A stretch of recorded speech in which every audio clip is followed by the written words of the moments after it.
सर्वमार्गेषु नष्टेषु करो च फलधर्मिणि आसन्नप्रचुरे लोके कृष्ण एव गतिर्मम ये चाक्रान्तेषु देशेषु पापैकनिलयेषु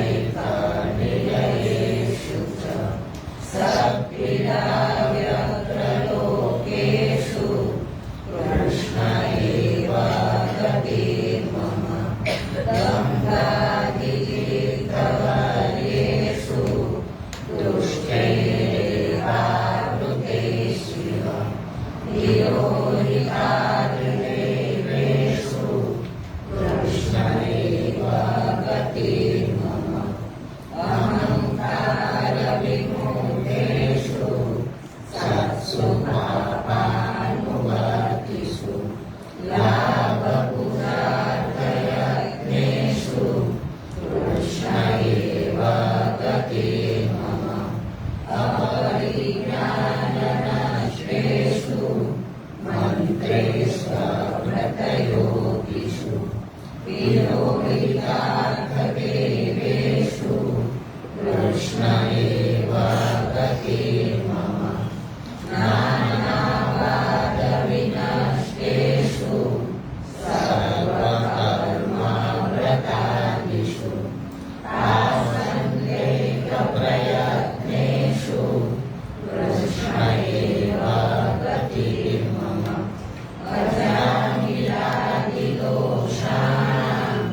नाशको नुभवे स्थितः व्यापिताखिलमाहात्म्य कृष्ण एव गतिर्मम राहुला सकला देवा गणितानन्दतं बृहत् पूर्णानन्दो हरिस्तस्मात् कृष्ण एव गतिर्मम विवेकधैर्यभक्त्यादि रहितस्य विशेषतः पापासक्तस्य दीनस्य कृष्ण एव गतिर्मम सर्वसामर्थ्यशरीर सर्वत्रैवाखिलार्थकृत् शरणस्तस्समुद्धारं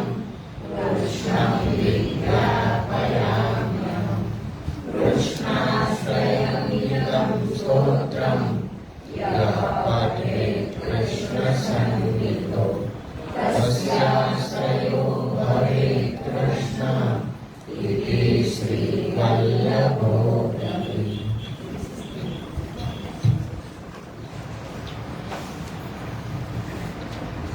કૃષ્ણાશ્રય ગ્રંથમાં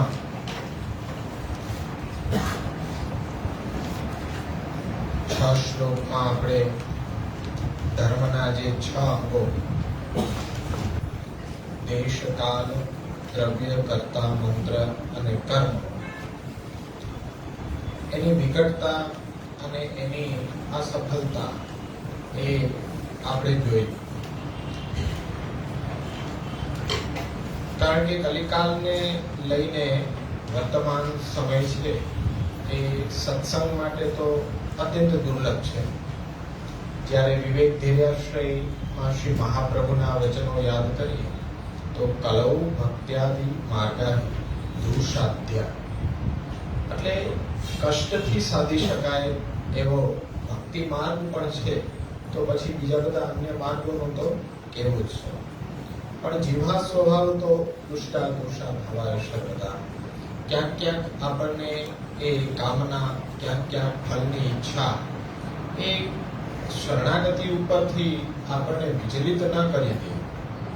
એટલા માટે દ્રઢતાથી કૃષ્ણ એવ ગતિર્મમ એ આપ દરેક શ્લોકની અંદર આપણા કર્તવ્ય પ્રત્યે આપણને જાગૃત રાખવા માટે એક ઉપાયના રૂપમાં કહી રહ્યા છે. અને સૌથી મોટું અમોઘ અસ્ત્ર તો એ છે કે અંતિમે આપ કૃષ્ણાશ્રયમિદં સ્તોત્રમ ય પઠેત કૃષ્ણ સન્નિધો તસ્યાશ્રયો ભવેત કૃષ્ણ. એટલે કે શરણાગતિમાં તો આપણે શું સમજીએ છીએ કે કૃષ્ણના ચરણારવિંદની શરણાગતિ એટલે આશ્રય આપણે લેવો જોઈએ. આશ્રય કૃષ્ણ પોતે બને અને બીજું છે કે જીવ છે એ પ્રભુનો આશ્રય લે. પણ એ અર્થમાં અહીંયા તો મહાપ્રભુજીએ એ જ બતાડી દીધો કે તેનો આશ્રય કૃષ્ણ બની જાય. પણ ક્યારે? કે જ્યારે આ કૃષ્ણાશ્રયને આત્મસાત કરે ત્યારે. અને આપણે જોઈએ છીએ કે જે ગ્રંથો ભગવદીઓ માટે રચના થઈ છે એનો ફક્ત અવલંબન કરીને એનું અવલંબન કરતા જ એ પોતાના લક્ષ્યને સિદ્ધ કરી દેતા હતા. પણ આજે આપણા દુર્ભાગ્ય કયો તો દુર્ભાગ્ય કે બધા જ ગ્રંથો બધા જ ટીકા સાહિત્ય સાથે ઉપલબ્ધ સમજાય તે રીતે છતાં પણ આપણે દિન પ્રતિદિન આપણા લક્ષ્યથી દૂર થતા જઈએ છીએ. તો એ વિચારવાની બાબત એ છે કે ભાઈ આપણો અધિકાર પુષ્ટિ સંપ્રદાયની અંદર છે કે નહીં. કદાચ ઉત્તમ સંપ્રદાય છે પણ અધિકાર વિના જો કોઈ ઉત્તમ વસ્તુ કોઈના હાથમાં મૂકી દેવામાં આવે તો એ હંમેશા નિષ્ફળ જ હોય, એનો કોઈ અર્થ ન સરે. અહીંયા કૃષ્ણની સેવા કથા, કૃષ્ણના ચરણારવિંદની અનન્ય શરણાગતિ ઉત્તમમાં ઉત્તમ પ્રકાર.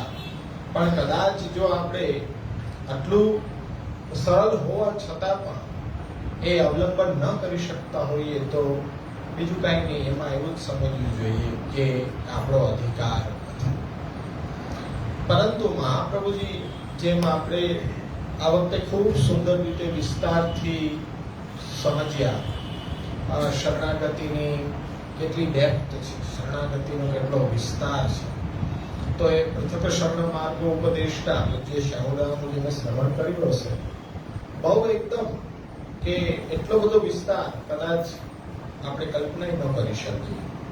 તો એ શરણાગતિમાં મહાપ્રભુજીની કેટલી ઉદારતા કે ચાલો આ ગ્રંથની અંદર જ જોવા મળે છે કે આ બતાડે છે કે વિવેક ધૈર્ય ભક્ત્યાદિ રહિસ્તસ્ય વિશેષતઃ પાપા શક્તસ્ય ધીરસ્ય કૃષ્ણ એવ ગતિર્મમ.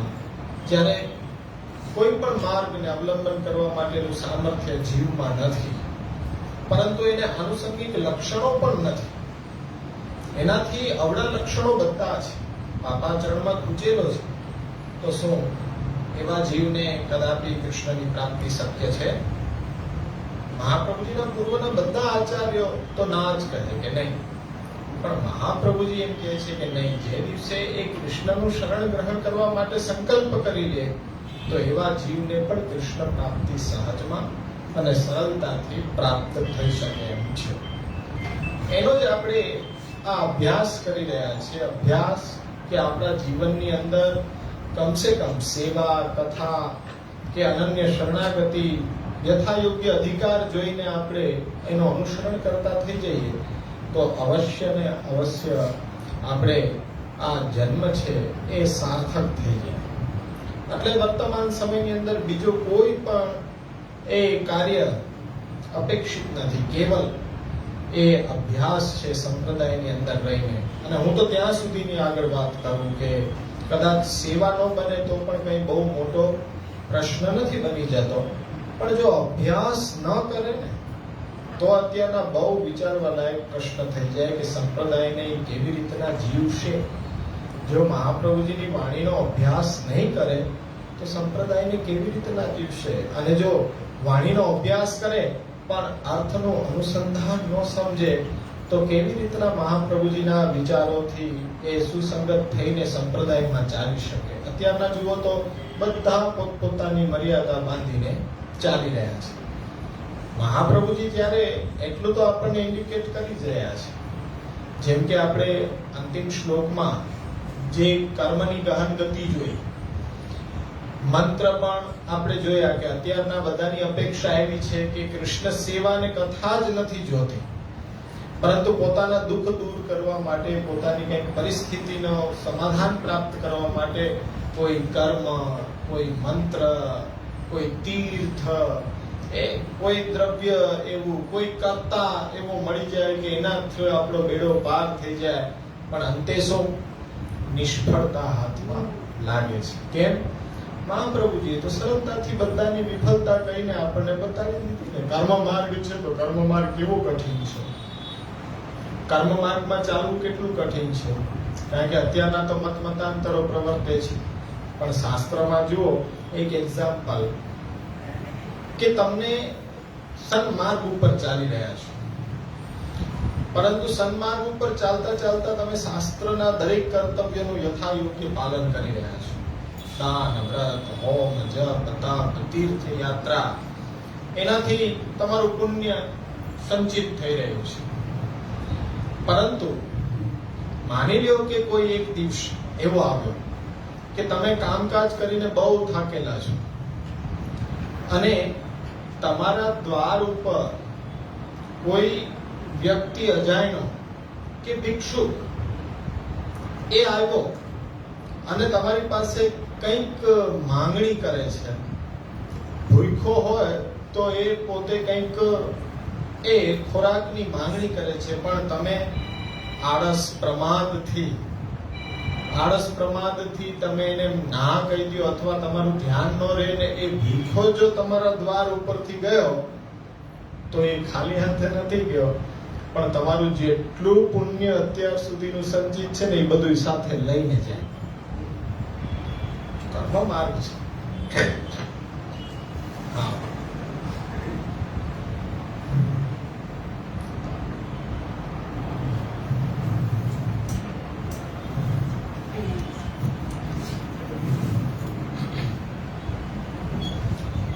કર્મ માર્ગની તો એવી આ ગહન ગતિ છે કે જો એ તમારા ધ્યાન બાર પણ તમારા દ્વાર ઉપરથી કહીને ચાલ્યો જાય તો એ ખાલી હાથે નથી ગયો, પણ તમારા અત્યાર સુધીનું જેટલું પુણ્ય સંચિત કરેલું છે એ બધું એની સાથે લઈને ગયો છે. કર્મ માર્ગની ગતિ તો આવી છે. અને તમે શું થઈ ગયા? અજાણતા પણ તમે તો પાછા હતા ત્યાં ને ત્યાં. શરૂઆત કેટલી કરવાની પાછી? કેટલો કપરો માર્ગ છે. નાના વાદ વિનષ્ટેષુ સર્વ કર્મ વૃતાવિષુ પાષંડિક પ્રયત્નેષુ. અત્યારના તો બધા પાછા આપણે વિસ્તારથી સમજી ગયા કે કેવી રીતના કર્મ થઈ રહ્યા છે તો ખાલી દેખાડવાને માટે જ થઈ રહ્યા છે. પણ આટલું ગહન છે કે જો તમે એમાં આસ્થા શ્રદ્ધા રાખશો તો બહુ વિકટ છે, બહુ કઠિન છે. કે જ્યારે તમારા દ્વાર ઉપરથી કોઈ ખાલી હાથ નથી ગયો, તમે ભલે અજાણતા કે જાણી જોઈને એને જવાબ નથી આપી રહ્યા, પણ એ તમારા દ્વાર ઉપરથી ગયો ભૂખ્યો, એટલે તમારા બધા પુણ્ય છે એ લઈને સાથે ચાલ્યો જાય અને તમને ખાલી કરતો જાય. તો આટલી બધી ગહન ગતિ છે. મંત્રમાં જોયું તો કે મંત્ર છે તો આપણી સામે વૃત્રાસુરની કથા કે મંત્રનો એક સ્વર ઊંચો નીચો થઈ ગયો, અર્થ ફરી ગયો. અર્થ ફરી ગયો એટલે ઇન્દ્ર જેને મારે એવો પુત્ર જોતો તો કેવો કે ઇન્દ્ર ને મારે એવો પુત્ર જોતો હતો, પણ થયો કેવો કે ઇન્દ્ર જેને મારે એવો. એક અર્થનો ભેદ થઈ જતો. જ્યારે અત્યારના તો મંત્રને કોઈ જાણતું નથી. અરે મંત્રનો ક્યાં, સંસ્કૃત જ કોઈ જાણતું નથી, એનો ઉચ્ચાર પણ કોઈ જાણતું નથી. તો આજે તો આવા ઉચ્ચાર થશે તો અર્થનો તો અનર્થ થવાનો જ છે. તો આ બધામાંથી મહાપ્રભુજી એ આપણને બચાવી રહ્યા છે. અને મહાપ્રભુજી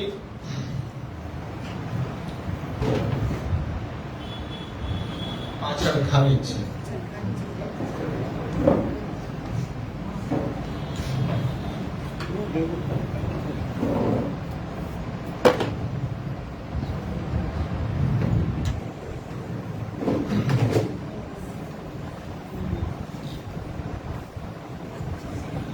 એટલે આ બધામાંથી મહાપ્રભુજી આપણને આજે અનાવતાર કાલ દશાની અંદર પણ બચાવી જ રહ્યા છે. કર્તા કેવો છે તો કર્તા અહંકારથી વિમૂઢ બનેલો છે. હવે કર્તા જ્યારે વિમૂઢ બનેલો છે ત્યારે તમારા માટે તો કેવી ભયંકર પરિસ્થિતિ અત્યારના સર્જાઈ.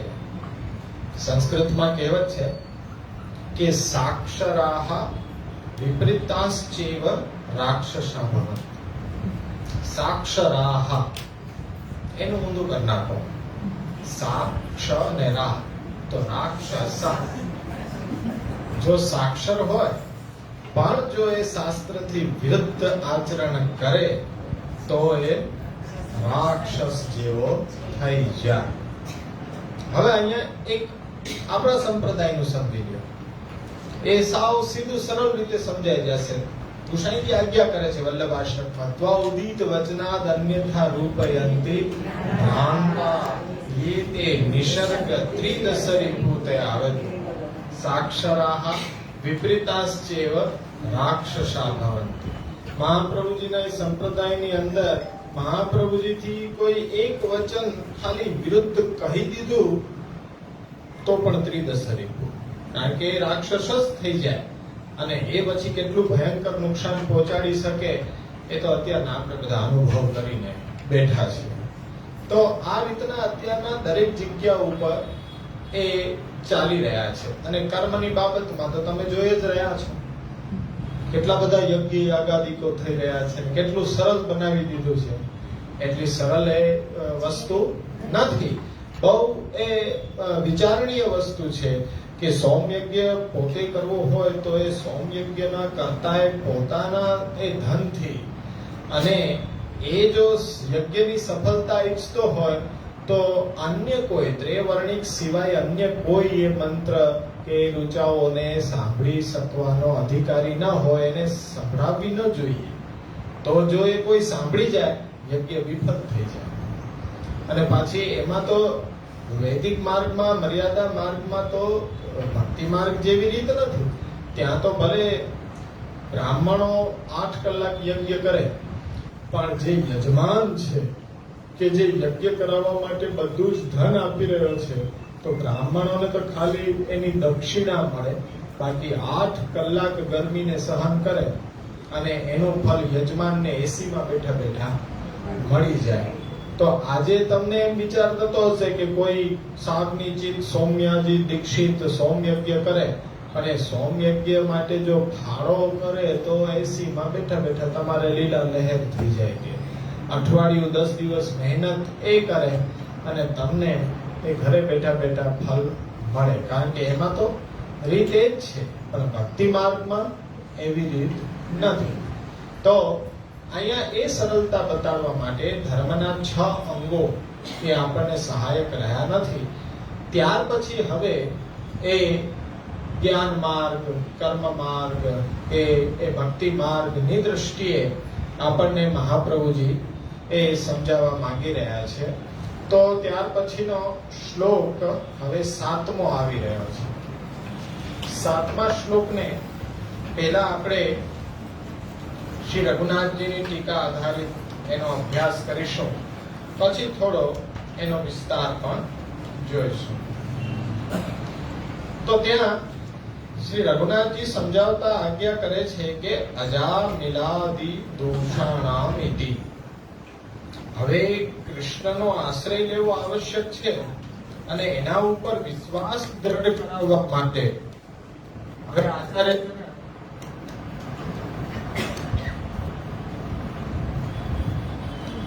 આ દ્રષ્ટાંત આપણી સામે ઉપસ્થિત કરી રહ્યા છે. સુદ્રીર ભર્તુર બ્રહ્મા બંધોર અજામિલામ નામનો દોષાણામ મહાપાતકાનામ નામ માત્રેણ નાસકોસ્માકમ અનુભવે સ્થિતઃ. અજામિલાદિ દોષાણામ આ શબ્દોથી આ દ્રષ્ટાંત આપી રહ્યા છે કે અજામિલનું દ્રષ્ટાંત દ્વારા આચાર્ય ચરણ એ આજ્ઞા કરવા માંગી રહ્યા છે કે એનો ઉદ્ધાર થઈ ગયો હતો અને એ બધા પ્રસંગથી વ્યાપ્ત છે કે અજામિલનો ઉદ્ધાર એ કેવી રીતના થયો. તો એ શ્રીમદ ભાગવતનો પ્રસંગ બધાને જ્ઞાત છે ને એનાથી બધાને વિશ્વાસ છે કે ના, અજામિલનો ઉદ્ધાર એ નામથી થયો હતો.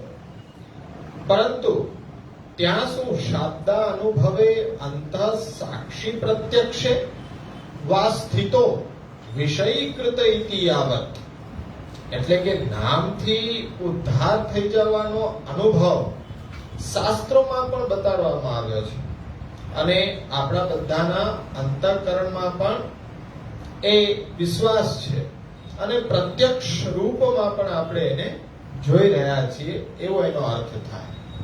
તો અજામિલા આદિ પદ ગજેન્દ્ર પ્રભૃતયઃ યમલોક સ્થિતા નારકિનશ્ચ ઇદમ નરસિંહ પુરાણાદો પ્રસિદ્ધમ જ્ઞાપિતમ દેવ જીવેશ્વ અખિલમ સમગ્રમ નિજ મહાત્મ્યમ યેન એવં વિદઃ કૃષ્ણ એવેતિ પૂર્વવત.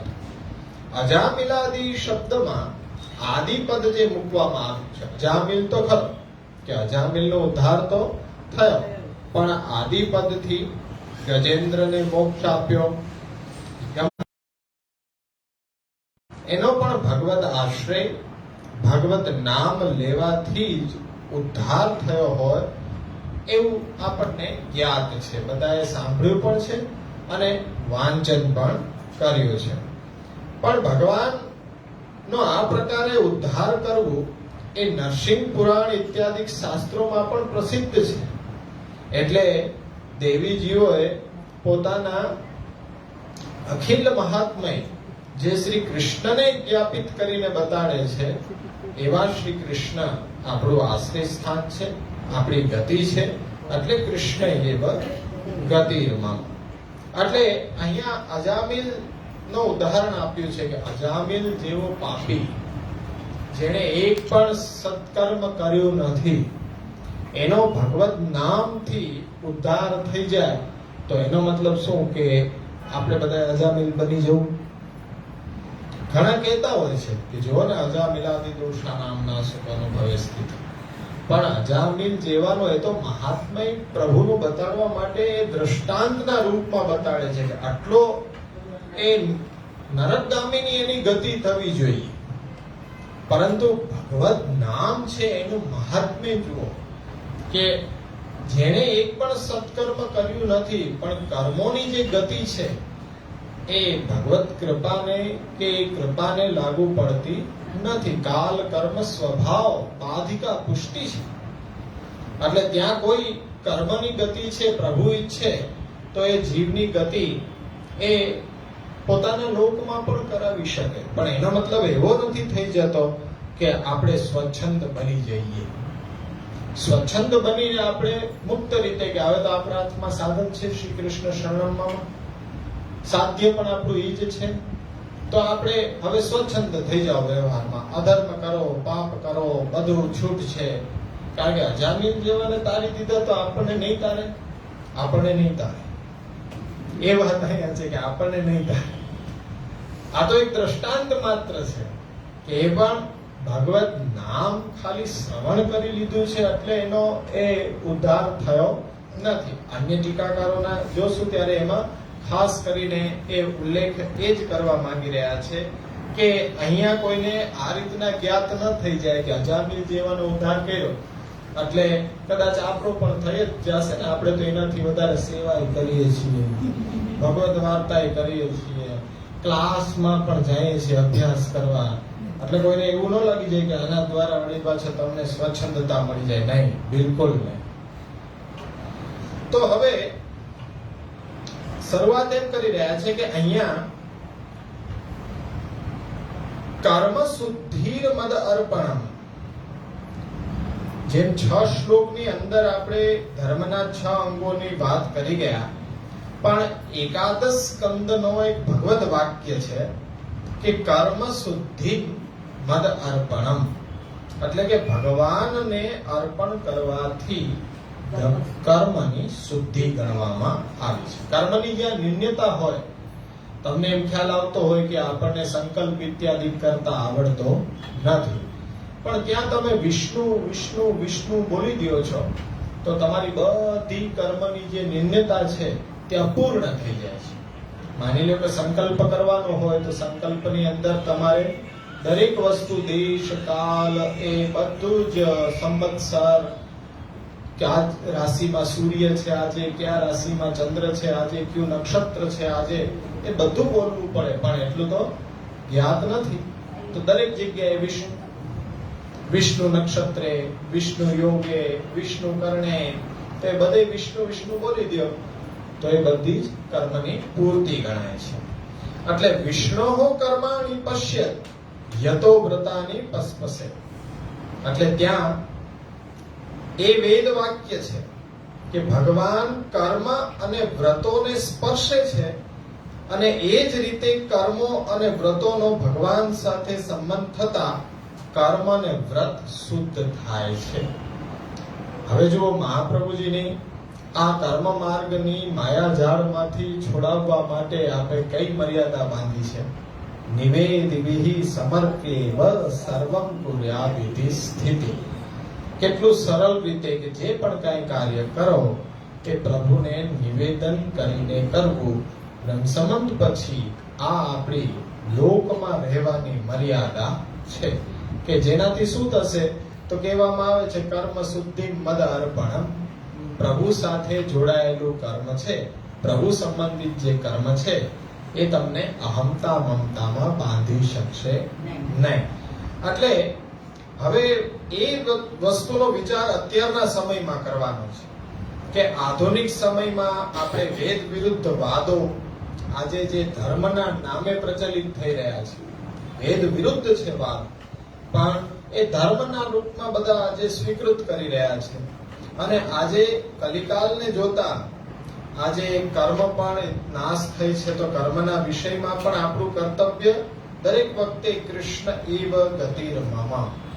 એટલે હવે લૌકિક આસક્તિ કે વૈદિક આસક્તિ વર્તમાન સમયમાં રાખી નહીં શકાય. પહેલા 3 શ્લોક છે તો લોકાશ્રય બતાવ્યો, પછીના 3 શ્લોકમાં ધર્માશ્રય કયો કે વેદાશ્રય કયો એની પણ વિફલતા બતાવી.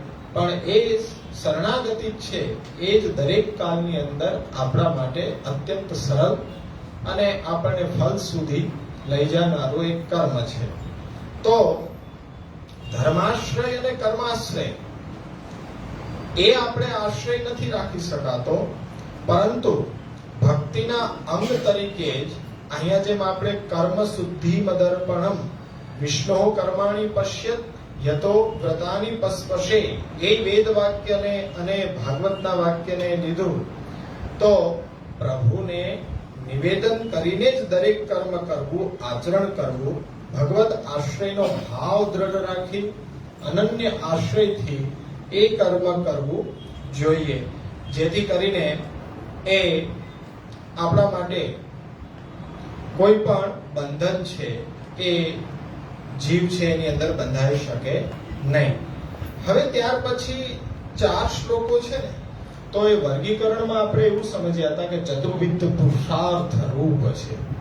6 શ્લોક પછી 7મા શ્લોક થી 11મા શ્લોક સુધીના 4 શ્લોકો છે. તો ચતુર્વિધ પુરુષાર્થ ભક્તો માટે આમાં બતાડવામાં આવ્યો છે, અને શ્રી કૃષ્ણના શરણથી જ ધર્મ પુરુષાર્થની સિદ્ધિ એ આ પ્રસ્તુત શ્લોકની અંદર આપણે જોવાની છે. અજા મિલાદી દોષાણામ નાસકો અનુભવે સ્થિત વ્યાપિતા અખિલ મહાત્મ્ય કૃષ્ણ એવ ગતિર્મમ. ધર્મ પુરુષાર્થ એની સિદ્ધિ માટે અહીંયા આ દ્રષ્ટાંત આપવામાં આવે છે. એટલે જેમ શાસ્ત્રની વ્યવસ્થા કેવી છે? 4 વર્ણ છે, 4 આશ્રમ છે. હવે સતાયુર્વે પુરુષ પૃથ્વીથી લઈને સત્યલોક સુધીમાં બધાય લોકો છે, એમાં મનુષ્યનું આયુષ્ય 100 વર્ષ ગણવામાં આવ્યું છે. 100 વર્ષનું પ્રમાણ આપવામાં આવ્યું છે. હવે મનુષ્યના 36,000 વર્ષ બરોબર દેવતાઓના 100 વર્ષ થાય. મનુષ્યના 36,000 વર્ષ એ દેવતાઓના 100 વર્ષ થાય.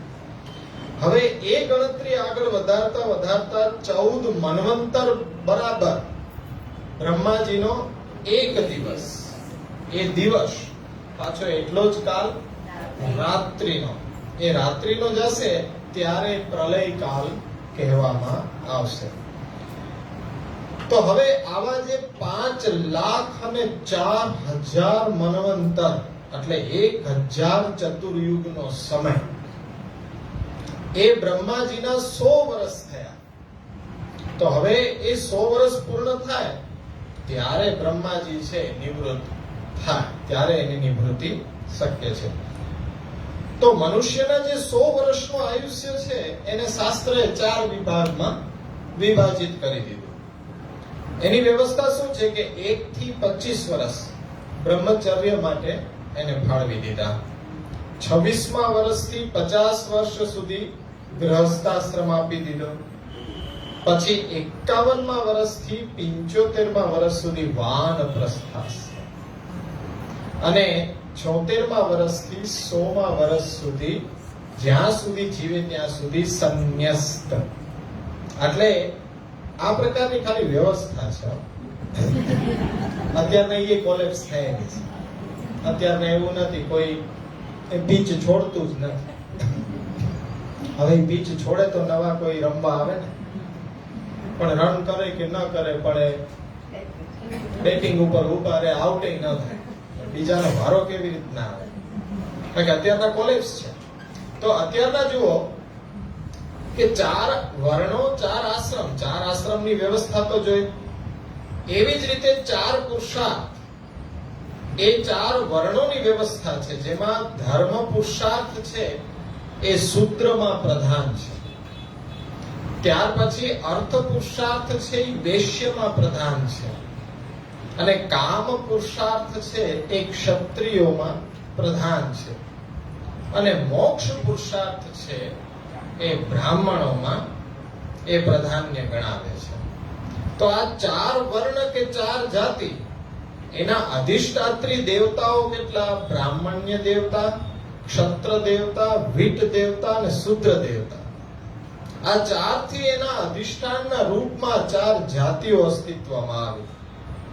તો પછી આ અનેક જીવો જગતમાં છે એ સ્વચ્છંદ થઈને કર્મમાં પ્રવૃત્ત ન થઈ જતા, શાસ્ત્રના વિધાન મુજબ કર્મ કરતા ક્રમશઃ મોક્ષ માર્ગ તરફ આગળ વધે, એ વ્યવસ્થા પાછળ અહીંયા ભગવાન અને ભગવાન દ્વારા બતાડેલો વેદનો હેતુ છે, પાયો છે.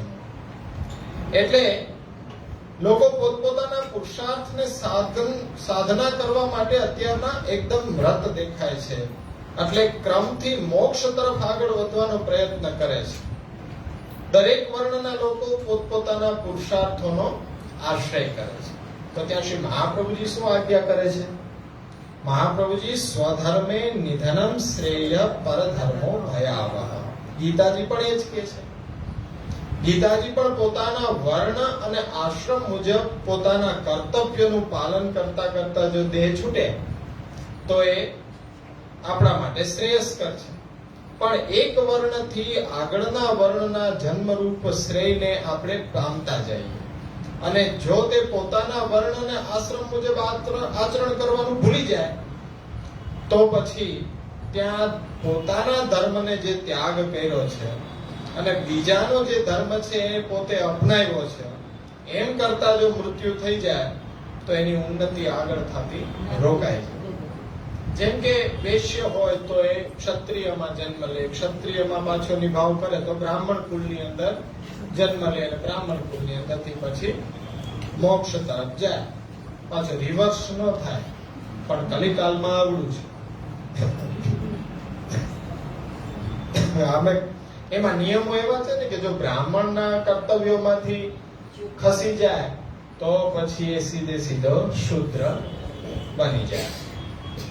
એટલે અહીંયા આ રીતે પુરુષાર્થને સિદ્ધ કરવાના પ્રયત્નમાં આપણે જીવન વિતાવતા હોઈએ તો જે મહાપ્રભુજીએ આ 6 શ્લોક સુધી વાત કરી છે, તો એ ધર્મ નાશને વિચારતા ધર્મ વિના પુરુષાર્થની સિદ્ધિ કઈ રીતે?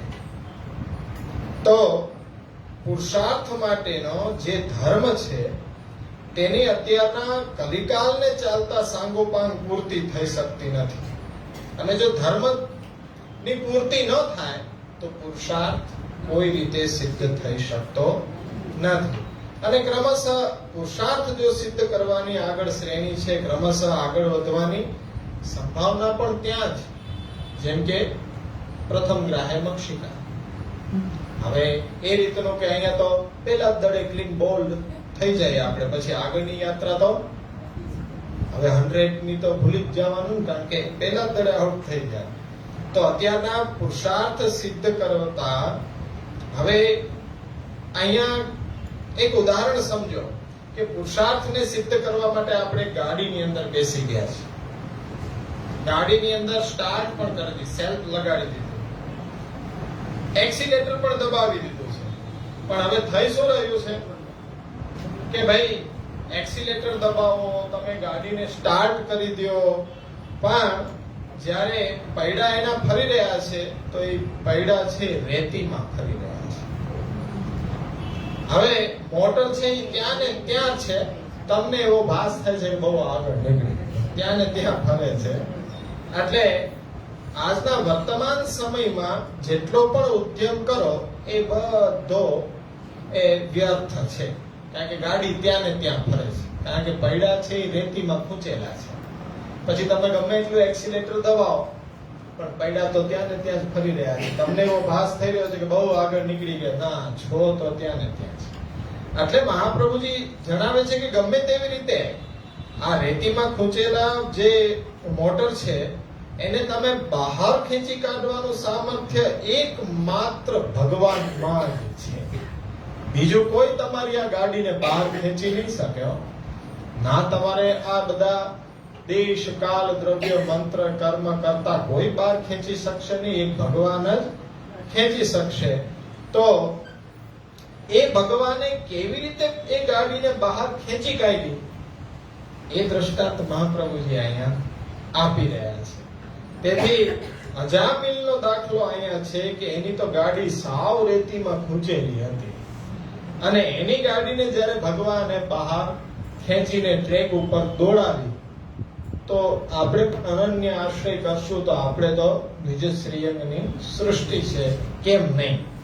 એટલે ભગવત આશ્રય કરી અને ભગવત આશ્રયના અભાવે જ આપણો પુરુષાર્થનો નિર્વાહ કરો તો મર્યાદા માર્ગ પ્રમાણે ભગવત આશ્રય જ તેના સર્વ પુરુષાર્થો સિદ્ધ થઈ જાય અને ક્યાંય તેનું પતન ન થઈને પોતાના મોક્ષ માર્ગ તરફ એ સતત ગતિમાન રહે છે અને સંસારથી મુક્ત થાય છે. અને ભક્તિ માર્ગીય જીવ હોય એ ભગવાને જ પોતાનો પુરુષાર્થ સમજી અનન્ય આશ્રય રાખીને ભગવત દાસ્ય કર્મ એટલે દાસ ભાવે થતા સર્વ કાર્યો પોતાનામાં હું ભગવાનનો દાસ છું ને ભગવાન જ મારા સ્વામી છે એવો દ્રઢ ભાવ રાખીને જો ભગવત સેવા કથા પરાયણ બને તો મહાપ્રભુજી કહે છે કે ભક્તિ માર્ગીય ચતુર્વિધ પુરુષાર્થ એના ભગવાન દ્વારા જ સિદ્ધ થાય અને ભક્તિ ફલને પ્રાપ્ત કરનારો બને.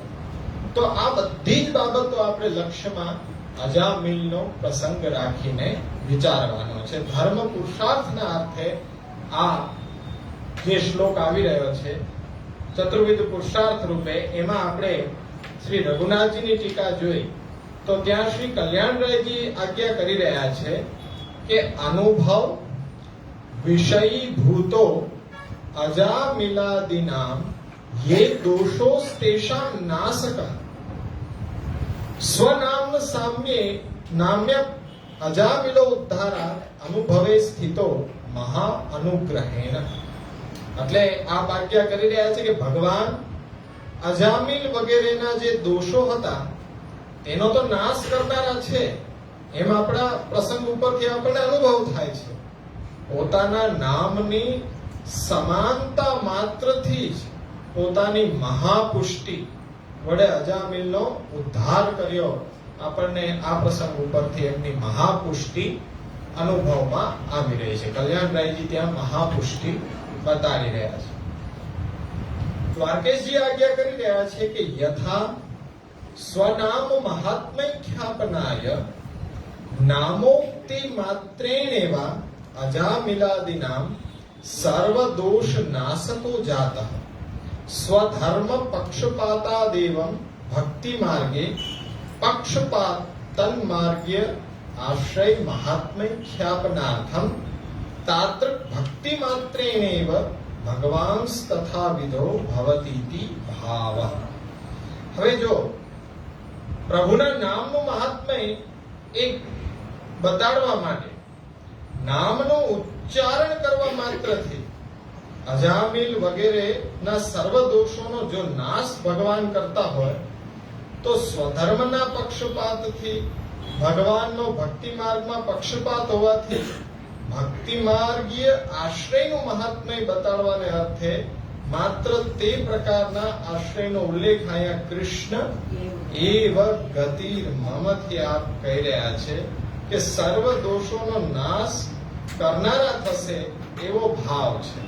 એટલે અનુભવે ઇતિ અત્રાસ્મત શબ્દો ધ્યાતવ્ય એવં આશ્રય ભવાન્મુખો ભગવાન મદ અનુભવે સ્થિત ઇતિ નિર્ણેતાર્થો અહમ વદામિ ઇત્ય જ્ઞાન અન્યથા પ્રતિકૂલ કેનાન્યથા સંકનિયમિતિ ભાવ. એટલે અહીંયા આપ કહી રહ્યા છે કે અનુભવે એટલે અસ્મદ શબ્દથી અહીંયા અધ્યાર લેવો. આપણે અજામિલાદી દોષાના નાશકો અસ્મદ આપણા માટે નાશકો અનુભવે અનુભવ તો નહીં પણ આશ્રય બનવાની ઉત્કંઠતા વાળા ઉત્સાહ વાળા ભગવાન. એટલે મહાપ્રભુજી એમ કહે છે કે એવા ભગવાન એ મારા અનુભવમાં રહેલા છે. નામ માત્રથી ઉદ્ધાર કરવા વાળા ઉચ્ચારણ માત્રથી એ ભગવાનનું મહાત્મય મારા ધ્યાનમાં છે અસ્મદ. તો આ રીતે નિર્ણયનો અર્થ કરીને શ્રી વલ્લભ કહે છે કે હું કહું છું કે અજ્ઞાન અન્યથા જ્ઞાન પ્રતિકૂળ એવા તર્કો વડે અન્યથા શંકા મનમાં ક્યારેય ન લાવવી અને ચિત્તને ભક્તિ માર્ગને કે શરણાગતિને અનુકૂળ દશા નહીં હોય પરંતુ નિરંતર મહાપ્રભુજી કહે છે કે મારા કહ્યા મુજબ ભગવત શરણાગતિના અનુસંધાન પૂર્વક કૃષ્ણ એવ ગતિર્મમ એવું ઉચ્ચારણ કરતા રહ્યો તો મારા દ્વારા અનુભવાયેલ ભગવાન પણ જે આ સ્તોત્રનું ઉચ્ચારણ કરશે એના અનુભવમાં એ બિરાજમાન થશે થશે ને થશે. તેથી જે મારા મદીય વૈષ્ણવો છે તે લોકોએ સર્વથા આ જ રીતના સમજ લેવી. નાસકો અનુભવે સ્થિત અનુભવે ત્યાં શ્રી વલ્લભ પોતાના માટે એમ કહી રહ્યા છે કે અસ્મદ મારા અનુભવમાં અજામિલને નામ માત્રથી ઉદ્ધાર કરવા વાળા ભગવાન રહેલા છે. તો એ તો મર્યાદા માર્ગની અંદર આ રીતની પુષ્ટિ કહેવાય. પણ ભક્તિ માર્ગનો પક્ષપાત ભગવાન કરી રહ્યા છે કે ભક્તિ માર્ગે પોતાના ભક્ત માટે તો કોઈ સામર્થ્ય અનુપાતી પુષ્ટિ નહીં, એ તો પોતે સ્વભાવ એ અનુપાતી અને એ સ્વયં પોતે ત્યાં પ્રગટ થઈને પધારી જાય છે. તો આપણને આશ્વસ્ત કરે છે કે તમે એ ચિંતા જરા પણ ન કરો. મહાપ્રભુજી કહે છે કે તમે મારા કહ્યા પ્રમાણે કૃષ્ણ એવ ગતિર્મમ એ શ્રી કૃષ્ણ શરણમ મમ સદા કહ્યા કરો. અવશ્ય અવશ્ય જે અનુભવ મને થયો છે અહમ નિરુદ્ધો રોધેન નિરોધ પદવીમ ગત નિરુદ્ધાનામ તો રોધાય નિરોધમ વર્ણયામિ તે. તો એ મહાપ્રભુજી તો આપણને કે જેમ અનુભવ મને છે એ તમને અવશ્ય થશે થશે ને થશે. એટલે એનું અનુસંધાન શ્રી દ્વારકેશજી અહીંયા આપણને અપાવી રહ્યા છે. હવે શ્રી વ્રજરાયજી તો વ્રજરાયજી આજ્ઞા કરે છે કે અજામિલઃ ષષ્ઠ સ્કંદે પ્રસિદ્ધો દાશીપતિર બ્રહ્મબંધુ આદિપદેન ગજેન્દ્ર અહલ્યાધ્યા નરસિંહ પુરાણે નવમ અધ્યાયે માર્કેન્ડયમ મૃત્યુ પ્રસંગે ઉક્તા નારકીણશ્ચ તેષામ યે દોષા ઇહ જન્મની પૂર્વ જન્મની ચક્રતાની પાપાની તેષામ નાશકા એતેન તાદૃશ્ય મહાત્મયે તદ અનુભાવને ચ શબ્દઃ પ્રમાણોક્તમ પ્રત્યક્ષમાહુ અનુભવ ઇત્યાદિ. હવે છઠ્ઠા સ્કંદની અંદર જે અજામિલ નો પ્રસંગ પ્રસિદ્ધ છે, દાસીપતિ બ્રહ્મબંધુ છે અને આદિપદ થી ગજેન્દ્ર અહલ્યા એ દ્રષ્ટાંતો આપણે એમાં સમાવિષ્ટ કરી દેવા. નરસિંહ પુરાણના 9મા અધ્યાયમાં માર્કંડેય મૃત્યુના પ્રસંગમાં જે નારકી જીવો છે તેમના જે દોષો એટલે કે આ જન્મના અને પૂર્વ જન્મમાં કરાયેલા પાપો તેના નાશ કરનારા ભગવાન જ છે. આ કહીને મહાત્મયમાં અને તેના અનુભાવનમાં શબ્દ રૂપે પ્રમાણ અને પ્રત્યક્ષ પ્રમાણે આપે ત્યાં અનુભવે સ્થિતિથી આપ ત્યાં પ્રત્યક્ષ પ્રમાણ બતાડી રહ્યા છે. અને શાબ્દિક પ્રમાણ અજામિલા આદિ, ભાગવત ઇત્યાદિ, આદિપદથી ગજેન્દ્ર, અહલ્યાદિ, નરસિંહ પુરાણ આદિમાં માર્કંડેયનો પ્રસંગ છે. ત્યાં જેટલા પણ નારકી જીવો છે જન્મના પાપો, કોઈ એક જન્મના નહીં, અસંખ્ય જન્મોના પાપોનો નાશ જો કોઈ કરવા સામર્થ્ય છે તો એ ભગવાન સિવાય કોઈ નથી. એ ઉપરથી મને અનુભવ થઈ રહ્યો છે એમ શ્રી મહાપ્રભુજી કહે છે કે અનુભવે શબ્દથી ત્યાં આપે પ્રત્યક્ષ પ્રમાણ આપ્યું છે અને શાબ્દિક પ્રમાણ, શબ્દ પ્રમાણ આપણને આ પ્રસંગ ઉપરથી મળી રહ્યું છે. હવે ત્યાં એક અજ્ઞાત વિવરણકાર પણ છે. તે ખૂબ સુંદર ભાવ બતાડી રહ્યા છે કે તથાહિ અજામિલાદયઃ પ્રબલ દોષ દુષ્ટાસ્તદરૂપા અત્ર સકલ ઇન્દ્રિય સંઘાત તેષાં દોષાણાં નાશકઃ સ્વસ્વરૂપેણેવ ન સાધનેહ. અજામિલના તો પ્રબલ દોષથી એ દુષ્ટ હતો, દોષરૂપ હતો. તો અહીંયા આપણે અજામિલના દ્રષ્ટાંતથી સકલ ઇન્દ્રિયો વગેરેના સંઘાતો અને તેના દોષોનો નાશ કરનાર એ સ્વયં ભગવાન છે. અને એ પણ કોઈ સાધનો વડે નહીં, પરંતુ પોતાના સ્વરૂપ વડે એ નાશ કરશે. અયમ ભાવઃ પુષ્ટિ માર્ગીયસ્ય સ્નેહોત્પત્તિ અનંતરમ સ્વવ્યસનતઃ સ્વતંત્ર પુરુષાર્થત્વેન ક્રિયમાણાયામ ભગવતા સહ સંલાપ ઇત્યાદિ પ્રકાર ભાવનાયામ અંતરલીલા સહિત સાક્ષાત સ્વરૂપ પ્રાગટ્યે સતી સા સેવા ઉત્તમ પુષ્ટિ રૂપા તદ ઇન્દ્રિયાણામ પ્રાકૃત પદાર્થ સંસર્ગ દર્શન સ્મરણાદિના યહ પ્રતિબંધ સો અત્ર દોષાંત નાશક. એટલે શું કહી રહ્યા છે કે ભાઈ અહીંયા ભગવાન એ સ્વયં પોતાના સ્વરૂપ વડે આ દોષોનો નાશ કરે છે. પુષ્ટિ માર્ગીઓને તો ભગવાનમાં સ્નેહની ઉત્પત્તિ થયા પછી પોતાના વ્યસનથી સ્વતંત્ર પુરુષાર્થપણાએ કરવામાં આવતી ભગવાન સાથે સંલાપ કરવો, જેનો આપણે વેણુગીતની અંદર આધાર લઈ શકીએ છીએ. તો આવા પ્રકારની ભાવના હૃદયમાં અંદર લીલા સહિત સાક્ષાત સ્વરૂપનું પ્રાગટ્ય અને જે પુષ્ટિ રૂપા ઉત્તમ પ્રકારની સેવા છે ત્યાં તેમાં ઇન્દ્રિયોના પ્રાકૃત લૌકિક પદાર્થના સંસર્ગે દર્શન, સ્મરણ વગેરેથી જે પ્રતિબંધ આડે આવે એ પ્રતિબંધ રૂપ તેના દોષ તેને નાશ કરનારા કોણ છે? તો કે ભગવાન સ્વયં છે. જેમ અજામિલના દોષો નામ માત્ર વડે દૂર કર્યા તેમ પ્રાકૃતમાં તે પ્રકારના પરસ્પર મળેલા ગુણગાનના લક્ષણથી નામાત્મક લીલા વડે ઇન્દ્રિયોના દોષોનો નાશ કરે છે. તેથી અજામિલ આદિના દોષનો નાશ ત્યાં એમ મહાપ્રભુજી આજ્ઞા કરી રહ્યા છે. અને એ પણ અનુભવે સ્થિત. એટલે ઈષ્ટ પ્રાપ્તિનું અહીંયા નિરૂપણ છે કે દોષોને દૂર કરી તે ઇન્દ્રિયોને સ્વયં પોતે સ્થિતિ દઈ સ્વરૂપાનંદનો અનુભવ કરાવશે. એમ અનુભવે સ્થિતિ એક અલગ જ પ્રકારે આખી વ્યાખ્યા કરી રહ્યા છે કે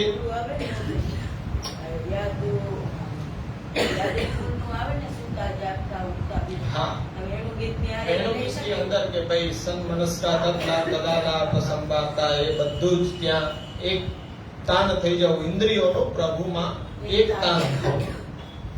એટલે એ રીતના અનુભવ છે. તો એ વાક્યોથી ઈષ્ટ પ્રાપ્તિનું અહીંયા નિરૂપણ કરે છે કે દોષોને દૂર કરીને તે ઇન્દ્રિયમાં સ્વયં પોતે સ્વરૂપાનંદનો અનુભવ કરાવશે.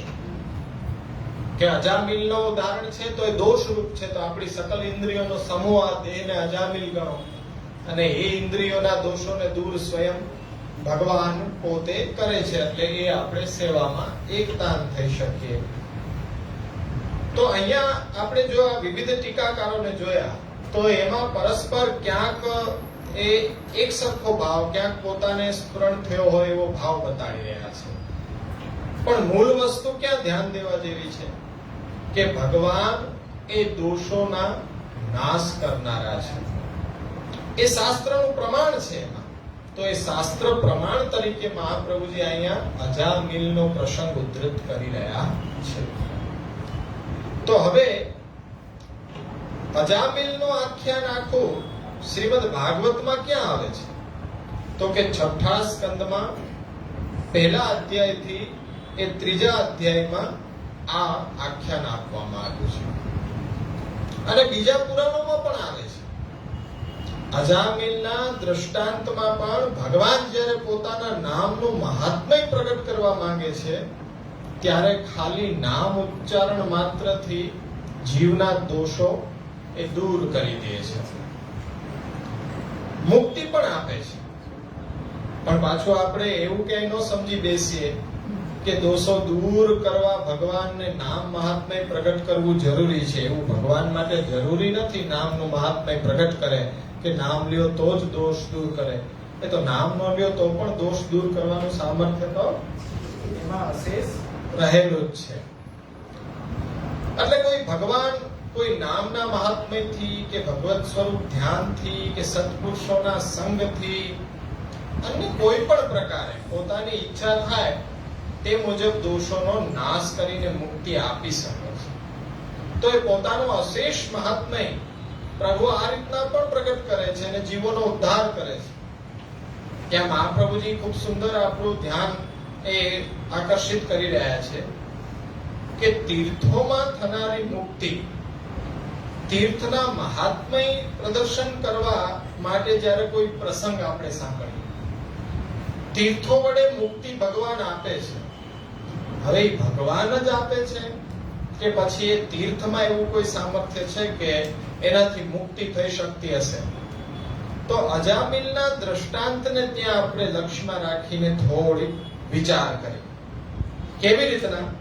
કે જુઓ, તીર્થદાવપી યા મુક્તિ કદાચિત કશ્યચિત ભવે કૃષ્ણ પ્રસાદ યુક્તસ્ય નાન્યસ્યેતિ વિનિશ્ચય. ત્યાં જુઓ કે અનેનૈવ પ્રકારેણ મુક્તિ નાન્યેતિ વક્તુમ દેશાદિ સટકે તદ અંગે મુક્તિર ભક્તિત્યાહ.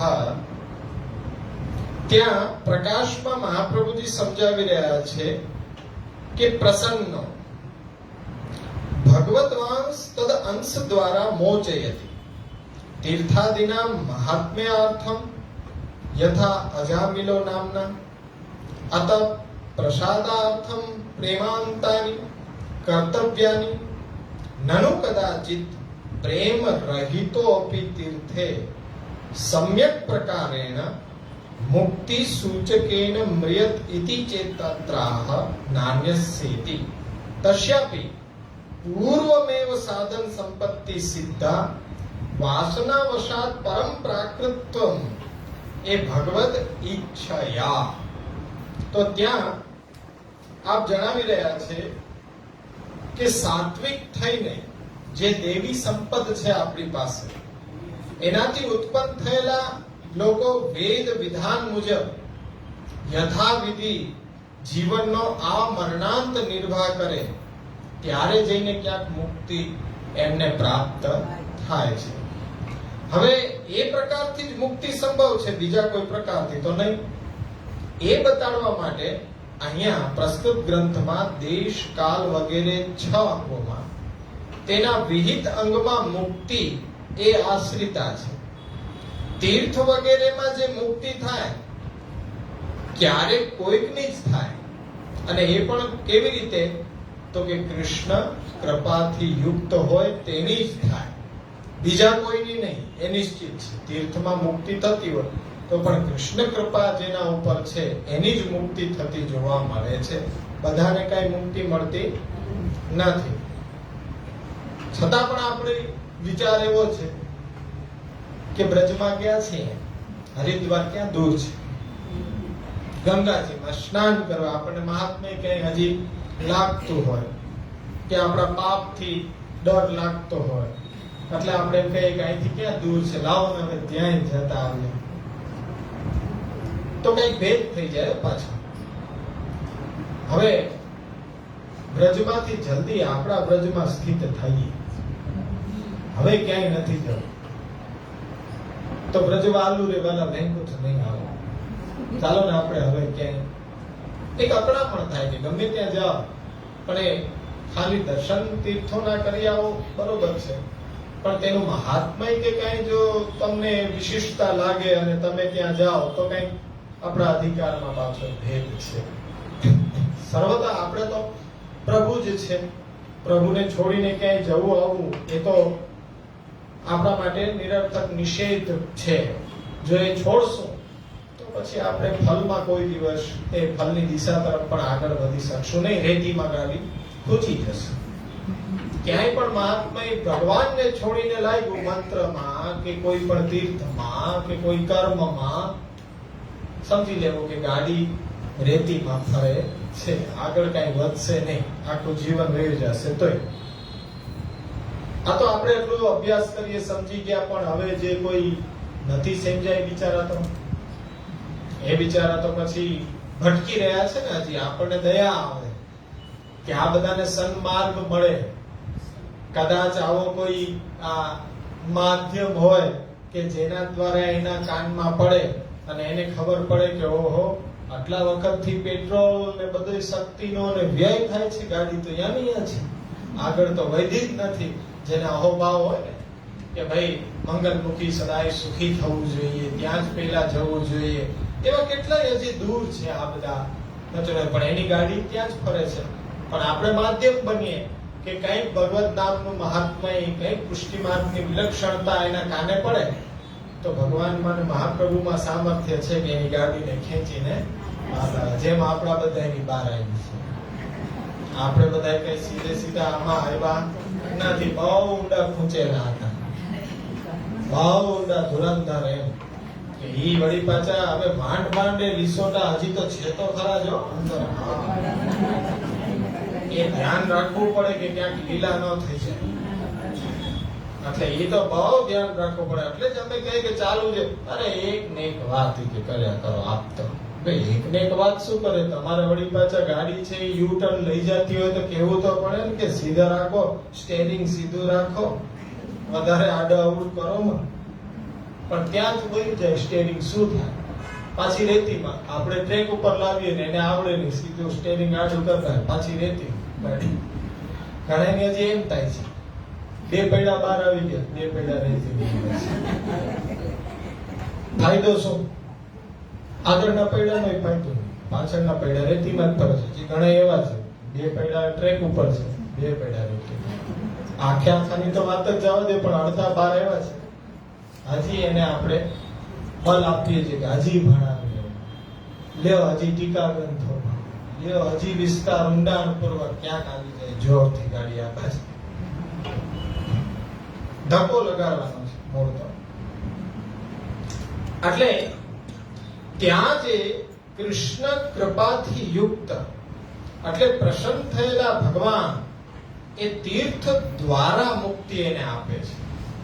અને તીર્થ વગેરેના મહાત્મ્યના અર્થે જેમ અહીંયા અજામિલ ને નામ વડે મૃત્યુથી એ બચાવ કરી સાધન કરીને મુક્ત થયો, તેથી કૃષ્ણ પ્રસાદ અર્થે જે અંતે કૃષ્ણ પ્રેમમાં પરિણમે તેવા પ્રેમાંત સાધનો કરવા જોઈએ. પણ પ્રશ્ન શું થાય, આપણને ખ્યાલ છે કે ઘણીવાર આપણને એવું લાગવા લાગે કે ભાઈ જુઓ કે પ્રેમ રહિત હોય પણ તીર્થમાં સારી રીતે મુક્તિની સૂચકતા કે આની મુક્તિ છે, મુક્તિ જ છે તેવા લક્ષણો વાળા થઈને મરે તો શું કરવું? ચાલો પ્રેમ નથી કૃષ્ણમાં, પણ તીર્થનું મહાત્મ્ય એટલું બધું જાણે છે કે એને એનું જ જ્ઞાન રહ્યું છે અને એ દેહ છોડી દે તીર્થમાં તો આપણે એમ કેવું જોઈએ કે સાત્વિક ભાવ કે દેવી સંપદામાં જન્મ અને યથાવિધિ શાસ્ત્ર આચરણ પ્રમાણે જીવન નિર્વાહ કર્યો હોય તો એ સાધન સંપત્તિ સિદ્ધ હોય છે, પરંતુ વાસનાને વશ થઈને ભગવદ ઈચ્છાથી પ્રાકૃતપણું છે અને તે ભગવાન પ્રસન્ન થતા એ ભગવદ જ્ઞાન પ્રાપ્ત થતા એ જીવ મુક્ત થશે. તો મહાપ્રભુજી ત્યાં વધારે ખુલાસો કરી રહ્યા છે કે તરહી તીર્થાર્થે કો ઉપયોગ ઇતિ ચેત, તીર્થોનો શું ઉપયોગ છે? તો પછી ભગવાન જ જો મુક્તિ આપતા હોય તો તીર્થોનો ઉપયોગ કેમાં? તત્રાહ સેવકમ કૃપયા કૃષ્ણ કદાચિન મોચયતે ક્વચિત. એટલે સેવકમેવ પૂર્વમ તથા ભૂતમ તત્રાપી કૃપયૈવ તત્રાપી કૃષ્ણૈવ કર્તા સાધનમ વ્યાપારશ્ચ ઉક્તઃ. પ્રભુ છે પોતાની કૃપા વડે સેવકને ક્યારેક અને ક્યાંક મુક્તિ આપે છે. હવે પ્રેમાંત સાધન કર્યું હોય પણ સાધનથી વિચલિત થતા પાછો પ્રેમ રહિત થઈ ગયો હોય.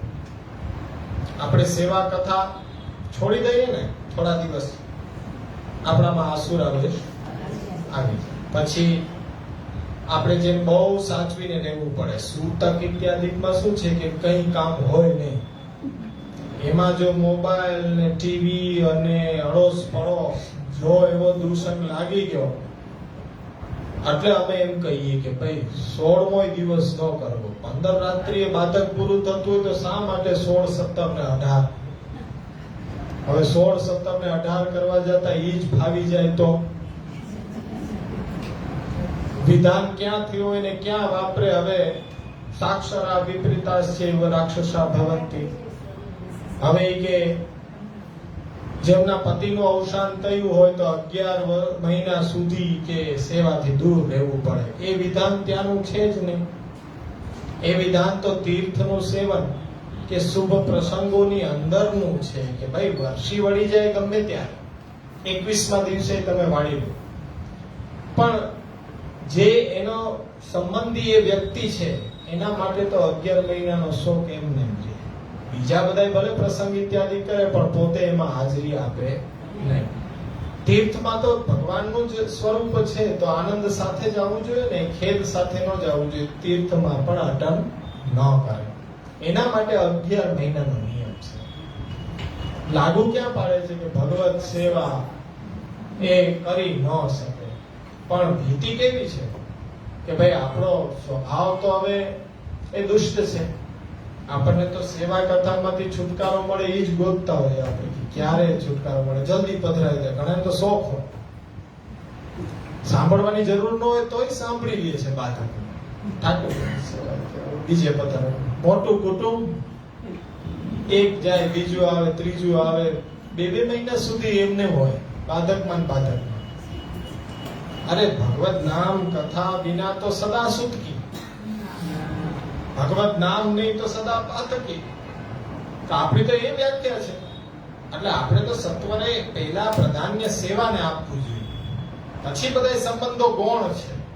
જ્યાં સાંભળવાની આવશ્યકતા નથી, ઘરનો એક વ્યક્તિ સાંભળે અને ભગવત સેવા નિર્વાહ થતી હોય ત્યાં સુધી આપણે છેલ્લે દિવસે એવું બહુ જરૂરી હોય તો સાંભળી લઈએ, અન્યથા પછી સ્નાન જ કરી લઈએ શુદ્ધ થવાના દિવસે. તો એ પ્રકાર આપણે લેતા નથી અને સાંભળવું જ જોઈએ, બેસવું જ જોઈએ. કારણ કે મૂળ અંદરનો ઈરાદો એવો છે કે આરામ પછી ક્યારે સતત કરતા રહેવાની સેવા. કદાચ દેવી જીવ જ ન હોય એવા વિચારો છે આપણા. પણ હવે મહાપ્રભુજીના શરણે છીએ તો હવે મહાપ્રભુજી કહે છે ગમે તે રીતે આને હવે પહોંચાડવું તો પડશે. ગાડીને હવે દોરડું બાંધવું પડશે, ભલે ખેંચો પણ એને પહોંચાડવું તો પડશે. એટલે અહીંયા એમ કે છે કે જે પોતાના સાધન નિર્વાહથી જો એ વિચલિત થાય તો પ્રેમ રહિત થાય. અને તેવા સેવકને જ કોઈક દેશ કે કોઈ કાલમાં ભગવાન મુક્તિ આપી દે છે. તેમાં પણ કોઈ તીર્થ કે કોઈ સાધન નહીં, પોતાની કૃપા વડે જ આપે છે. તેમાં પણ મુક્તિ આપનાર તો ભગવાન શ્રી કૃષ્ણ સિવાય બીજું કોઈ નથી. તો આ જે નિબંધનો આટલો વિભાગ આપણે જોઈએ શાસ્ત્રાર્થનો, તો અજામિલના દ્રષ્ટાંતમાં શ્રી મહાપ્રભુજીનો અભિપ્રાય શું સ્પષ્ટ થાય આપણને? મહાપ્રભુજીનો અભિપ્રાય શું છે અજામિલનો દ્રષ્ટાંત આપવા? તો ત્યાં એમ છે કે ભગવાન પોતે જ મુક્તિ આપવા ઈચ્છે તો જ એ જીવની મુક્તિ થઈ શકે, કોઈ સાધનોથી ન થઈ શકે. પરંતુ ભગવાન જે પ્રકારની મુક્તિ આપવા ઈચ્છે તે પ્રકારે જ મુક્તિ થવી શક્ય છે. કોઈ અન્ય પ્રકારથી, અન્ય કારણોથી તમારી મુક્તિ શક્ય નથી. કારણ કે કૃષ્ણની કૃપા પ્રસાદ, તો એ ગીતા વાક્ય મામેવ યે પ્રપદ્યન્તે માયામેતાં તરંતિ, એટલે અવિદ્યાથી નિવૃત્ત થઈને જીવન મુક્ત દશાને જો કોઈ પામે તો આપણે એ સમજવું જોઈએ કે કૃષ્ણની કૃપા હોય તો મહાપ્રભુજી કહે છે કે એની મુક્તિ શક્ય છે. ત્યાં આગળ જણાવી રહ્યા છે કે ભાઈ તીર્થાદ્ય આશ્રયમ પરિત્યજ્ય યથા ભગવતી સ્નેહો ભવતી તથા યત્નમ કુર્યાદિત્યાહ. તો મહાપ્રભુજી કહે છે તસ્માત સર્વમ પરિત્યજ્ય દ્રઢ વિશ્વાસતો હરિમ ભજેત શ્રવણાદિભ્યો યત વિદ્યાતો વિમુચ્યતે.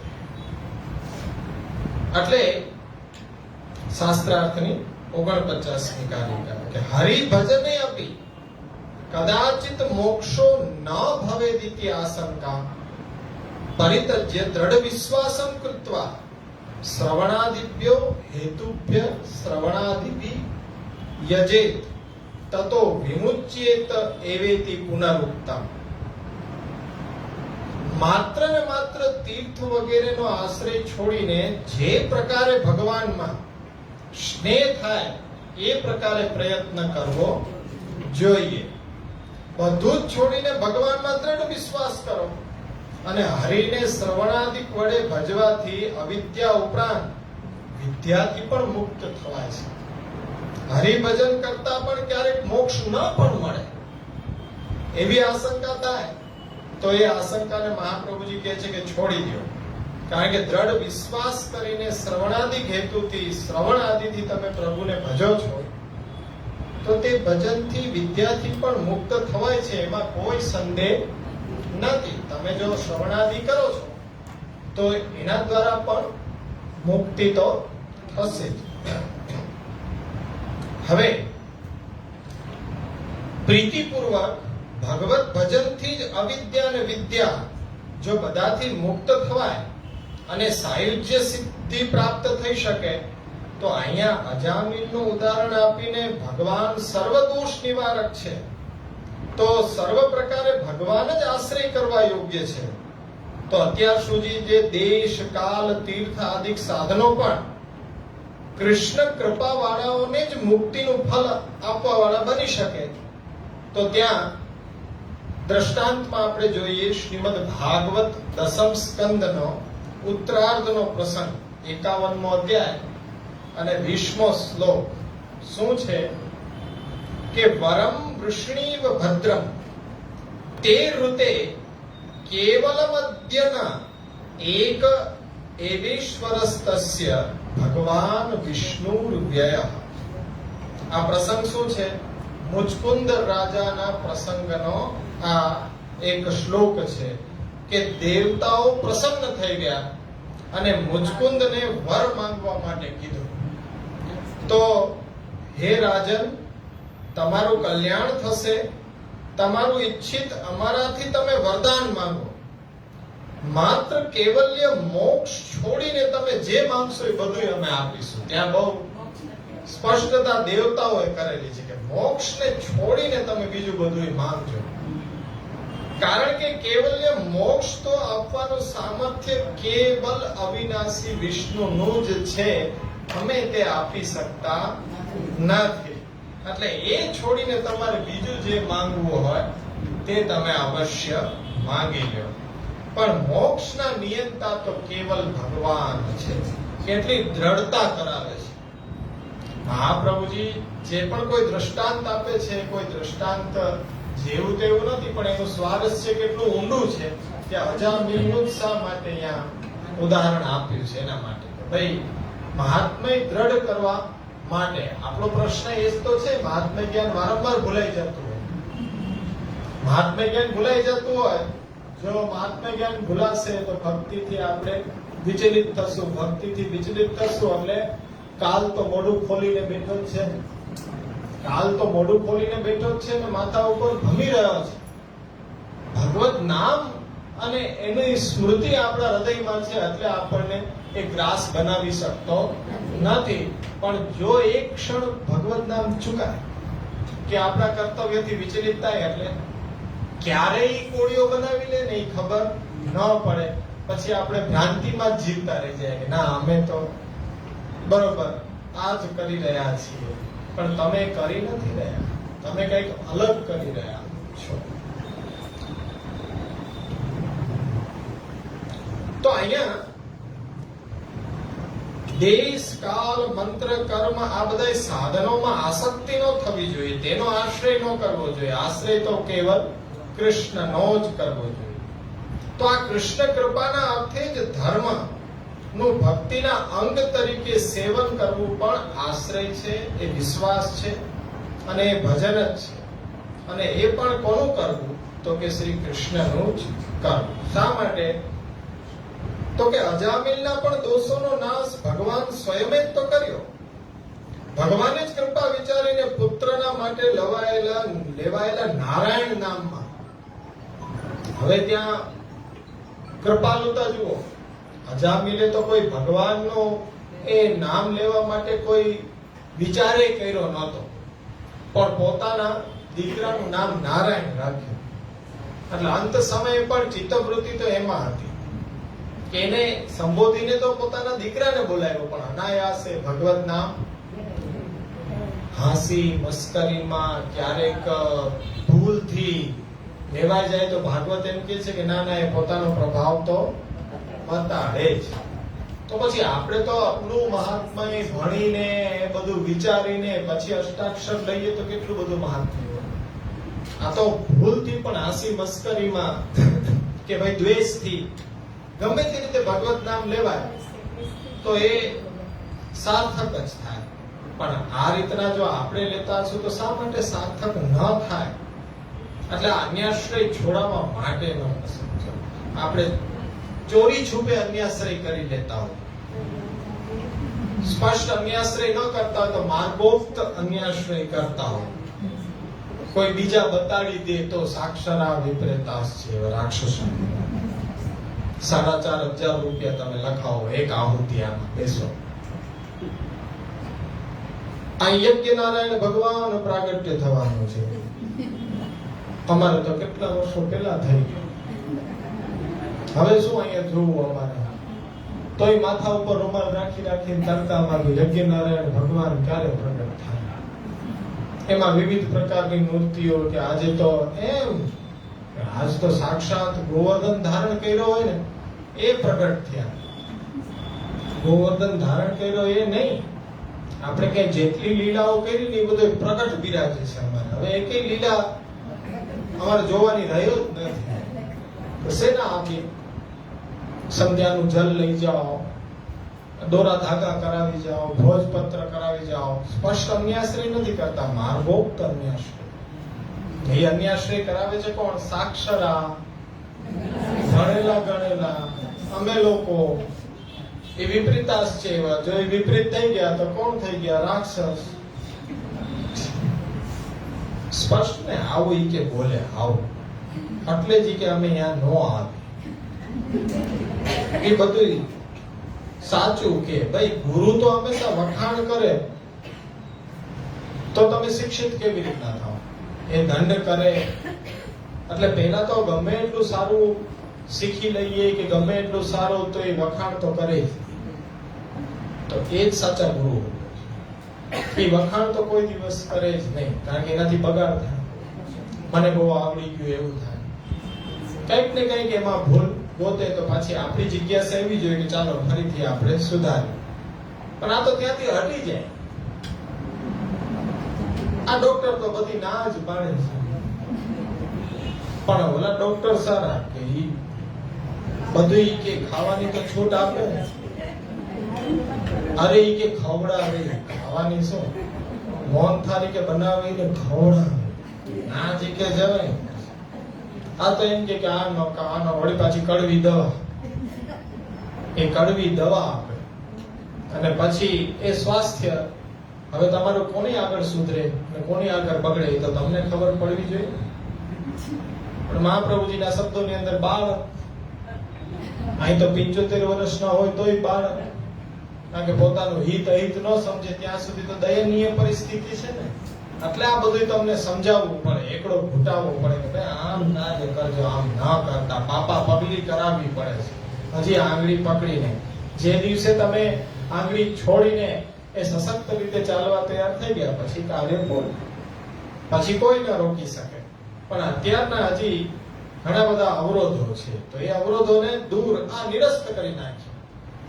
ષોડશ ગ્રંથના એક એક ગ્રંથ છે કે એક ગ્રંથ વિસ્તારથી ભણી લ્યો, બધા ગ્રંથ સમજમાં આવી જાય. આપણા કર્તવ્યની એ દિશા આપણને એકદમ સચોટ થઈ જાય.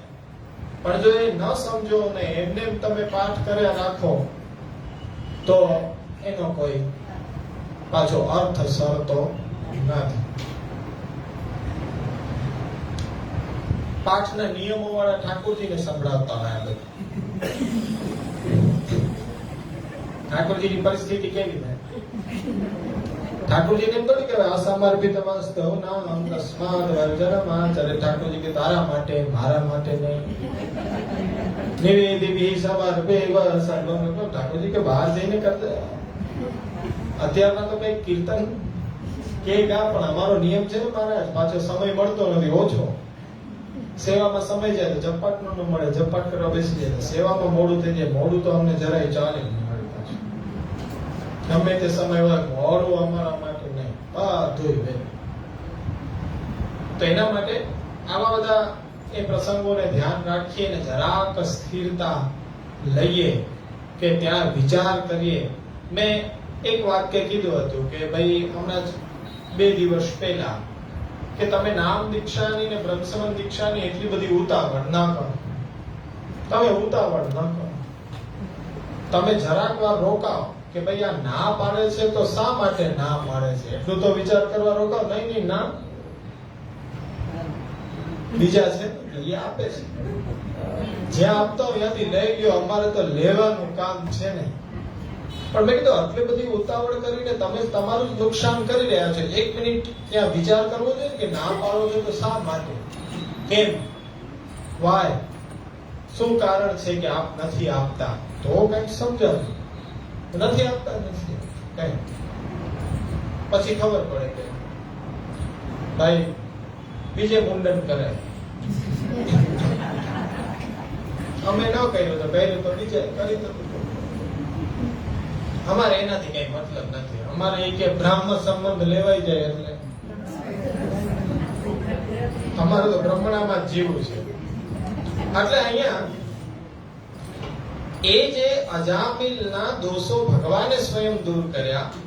ભગવાને જ કૃપા વિચારીને પુત્રના એ સંબોધન કરવાથી જે નામ લેવાનું, તો પણ કૃપા વિચારીને એ નામમાં પણ વિશેષ મહાત્મ્ય પ્રગટ કરીને પોતાના જેવા જે સ્વરૂપના પોતાના દૂતોને દર્શન કરાવી અને ભગવતીય વાણીનું શ્રવણ કરાવી અને ભગવત જ્ઞાન અજામિલને એ પ્રસંગથી કરાવી.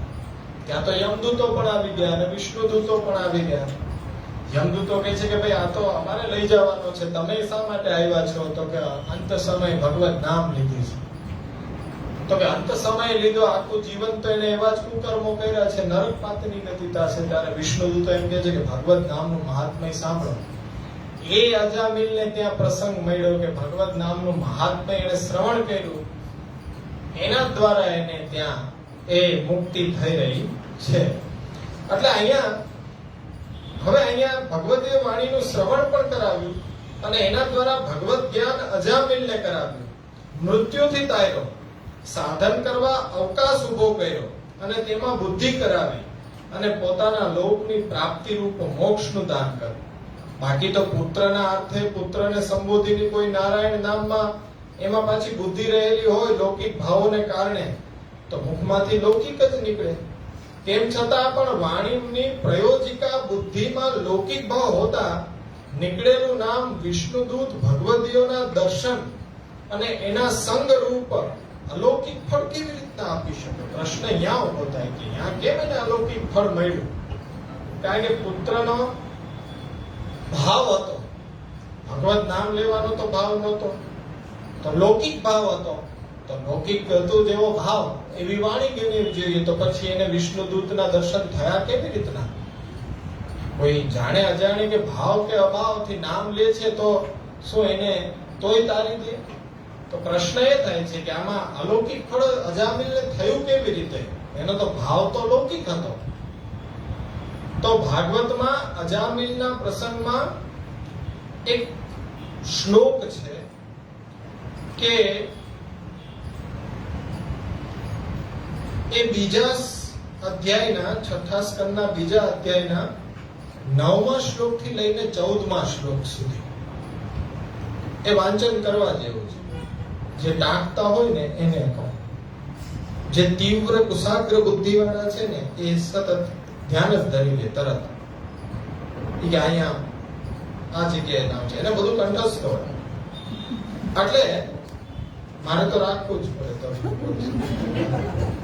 મારી બુદ્ધિ સાવ થોડી ફટ કરકે ભૂલાઈ ગઈ, સતત મારે તો ધ્યાન રાખવું. એટલે એ પ્રસંગમાં યમદૂતોની ઝાટકણી કાઢે છે વિષ્ણુદૂતો. ઝાટકણી કાઢતા ભગવત નામનું મહાત્મ્ય ત્યાં એ લોકો બતાવે છે. કેવી રીતના? સ્તેનઃ સુરાપો મિત્રદૃક બ્રહ્મઃ ગુરુતલ્પગઃ સ્ત્રીરાજ પિત્ત ગૃપિતૃ ગોહંતા યે ચ પાતકીનો પરે સર્વેષામ અજ્ઞવતાદિમેવ સુનિષ્કૃતમ નામ વ્યાહરણમ વિષ્ણોરસ્તદ વિષયામતિ નેકાંતિકમ તદ અધિકૃતે અપી નિષ્કૃતે મનઃ પુનર્ધાવતી ચેદ સત્પથે તત કર્મનિર્હાર અભિસિક્તામ હરેર ગુણાનુવાદ ખલુ સત્વ ભાવન સાંકેત્યમ પારિહાસ્યમ વાસ્તોભમ હેલનમેવ વા વેંકુટ નામ ગ્રહણમ અશેષ અગહરમ વિદુઃ. ચોર હોય કેમ ચોર કેમ ન હોય, મદિરાપાન કરનારો હોય, મિત્રનો દ્રોહ કરનારો હોય, બ્રહ્મ હત્યારો હોય, ગુરુ પત્ની ગામી હોય, રાજા પિતા ગાયને હણનારો હોય, બીજાના પાપોને જોઈને એવું આચરણ કરનાર પાતકી જ કેમ ન હોય? આ બધા જ પાપીઓનું પાપ દૂર કરવાનું એક જ પ્રાયશ્ચિત છે, વિષ્ણુના નામનું ઉચ્ચારણ કરવામાં આવે. કે જે નામ લેવાથી નામ ઉચ્ચારણ કરનારી બુદ્ધિ એ લૌકિક વિષયોમાંથી નિવૃત્ત થઈ જ જાય, એમાં કેવું જ ન પડે. તમારો પ્રશ્ન શું છે કે ભાઈ લૌકિક ભાવના હતી તો અજામિલને અલૌકિક ફળ કેમ મળ્યું? તો તેમ કે છે આ નામનું મહાત્મ્ય છે કે નામ જ્યારે વાણી દ્વારા પ્રગટ થાય ને ત્યારે બુદ્ધિ લૌકિક બને હોય તો પણ એ અલૌકિક કરી નાખે છે, લૌકિક બુદ્ધિની નિવૃત્તિ થઈ જાય છે. પાપનું પ્રાયશ્ચિત કર્યા પછી પણ ફરીથી અસત માર્ગમાં મન દોડતું રહે તો તે પ્રાયશ્ચિત થયું નહીં, ન કર્યા બરોબર છે. જે લોકો પાપનો સમૂળ નાશ કરવાની ઈચ્છા વાળા છે એમને માટે તો ભગવાનનો ગુણાનુવાદ જ કર્તવ્ય છે. કે ભાઈ એકવાર પાપને બધું પાપના પોટલા ધોઈ આવ્યા પછી પાછા શરૂઆત કરી દેવાને એકડે એકથી. પ્રાયશ્ચિત તો ત્યારે કામ થાય કે હવે સંકલ્પ કરો કે આવું ક્યારેય કરશો નહીં. એટલે એ જ પ્રસંગ છે ને કે વારંવાર મેં કીધો છે કે રામકૃષ્ણ પરમહંસ છે, તેમના શિષ્યએ એને પૂછ્યું કે ભાઈ ગુરુજી ગંગાજીમાં નાહવાથી પાપ દૂર થઈ જાય, આ વાત એકદમ સત્ય છે ને? તો રામકૃષ્ણ પરમહંસે કીધું કે એકદમ ખોટી. અરે કે ગુરુજી ખોટી કેવી રીતના? ગંગાજીનું મહાત્મય શાસ્ત્રમાં કીધું છે, તો એ શાસ્ત્ર કે છે એ શું ખોટું? તો કે શાસ્ત્ર કે છે એ ખોટું નહીં, પણ તું જે બોલો છો ને કે ગંગાજીમાં નહાવાથી પાપ દૂર થઈ જાય, તો કે ઈ કઈ રીતના?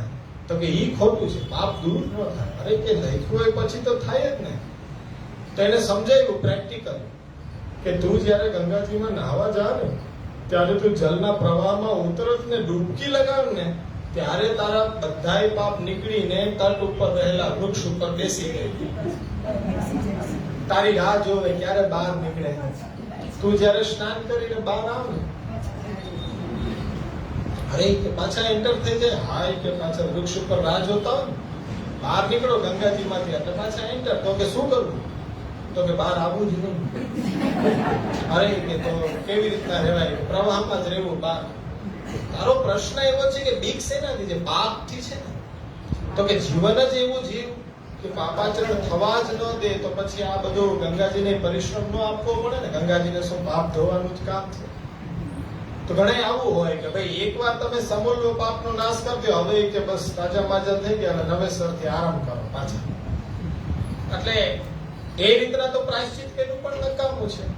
પણ આપણા માટે તો સતત ગુણાનુવાદ એટલે છે કે ભાઈ જો જાણે અજાણે પણ પાપાચરણ તો ક્યારેય ભાઈ આપ અમારા પાપોને એ ગણતા ગણતા થાકી જશો. ભગવાનને એમ કે ભગવતી એટલા પાપ છે. આપનું સામર્થ્ય તો વેદ પણ નહીતી કે, પણ અમે કહીએ કે અમારે એના કરતા વધારે પાપ છે કે આપ પરિશ્રમ શા માટે લ્યો છો. એટલે આ રીતના ત્યાં એમ કીધું છે કે સાંકેત્યમ પારિહાસ્યમ વા સ્તોભમ હેલનમેવ વા. એટલે કે સંકેતના ભાવે કે પરિહાસના ભાવે, સ્તોભના ભાવે અથવા અવહેલના જ કેમ ન હોય. અવહેલના પ્રયોજનથી પણ ભગવાનનું નામ ગ્રહણ કરવાથી અશેષ પાપ દૂર થઈ જાય. કેમ? યુધિષ્ઠિરના રાજસૂર્ય યજ્ઞમાં આવીને શું કર્યું હતું શિશુપાલે? અવહેલનાથી ભગવત નામ એનાથી લેવાનું તો ખરા ને. તો એને પાછા પાપથી નિવૃત્તિ થઈ અને પ્રભુમાં એ મુક્તિ મળી, સાયુજ્ય મળ્યું ને. તો એ સંકેતના ભાવે, પરિહાસના ભાવે, સ્તોભના ભાવે, અવહેલના પ્રયોજનથી પણ ભગવાનનું જો નામ લેવાઈ જાય તો અશેષ પાપ આપણા દૂર થાય છે. સંકેત એટલે શું? કે ભાઈ પ્રયોજન તમારું ભગવત નામનું નથી પણ અન્ય છે, પણ એ લેવા માટે તમે ભગવત નામનો ઉપયોગ કરો છો. સંકેત જેમાં નામ ઉચ્ચારણ તો થાય પણ એ આપણું પ્રયોજન છે એ નામ ઉચ્ચારણનું નથી, અન્ય કંઈક બતાડવાનું છે. એટલે પારિહાસ્ય એટલે મસ્કરી કરતા હોય એમાં પણ તમે ભગવત નામ લેવાઈ જાય. એટલે સ્તોભ એટલે ભગવાન રામ રામ રામ. આ શું? હેન કરતા જ્યારે તમારે સ્તોભ, જ્યારે તમે કંઈક શોભ અનુભવો તો આમ કોઈ પ્રસંગે તમારા મુખમાંથી એમ નીકળી જાય કે ભગવાન ભગવાન બચાવે. પ્રસંગ એવો કોઈ જોઈ લીધો, અકસ્માત જોઈ લીધો, ભગવાન ભગવાન, તો એ પણ ભગવાનનું નામ તો લેવાનું ને. તો એવા સ્તોભ સમયે ભગવાન ભગવાન કે રામ રામ કે તમે આ શું કરી નાખ્યું, તો આ પ્રકાર પણ સ્તોભમાં પણ જે નામ લેવાયું હોય એ ક્યારેય વ્યર્થ જતું. અવહેલના એટલે ઉપેક્ષાના ભાવથી કોઈ સન્માન ન કરવો, અસન્માન, તિરસ્કાર કરવો, એવા સમયે જો નામ લેવાનું હોય તો પણ એ નામ વ્યર્થ જતું નથી. તો આ વિષ્ણુદૂતોનો સંકેત છે કે ભાઈ સાંકેત્ય, પારિહાસ્ય, એ સ્તોભ, તો એવા ઉપેક્ષાના ભાવથી પણ જો ભગવત નામ લેવાય તો એ અશેષ પાપનો નાશ તો કરવાનો જ. તેથી અજામિલને ભલે ને પુત્રના સંબોધનના અર્થે નારાયણ નામ મુખમાંથી નીકળ્યું અંતિમ સમયે, તો પણ એ સર્વ પાપથી મુક્ત તો થઈ જ ગયો છે. હવે એટલો તો આપણે માની શક્યા કે ભાઈ અજામિલ છે યમપાસથી તો મુક્ત થઈ ગયો, બધાય દોષ પણ નિવૃત્ત થઈ ગયા. તો પછી અજામિલ જેવા તો કરોડો લાખો છે કે એ લોકો તો ઘણું ભગવત નામ લેતા પણ હોય છે. જે લોકો દંભ પાખંડ પૂર્વક ભગવત નામ લેતા હોય કે પછી હાલતા ચાલતા જાતા જાતા એ આદત પડી ગઈ હોય નારાયણ નારાયણ રામ રામ રામ બોલતા, તો યાદ આવી પાછું કાંઈક ને કાંઈક પૂર્વના સંસ્મરણ.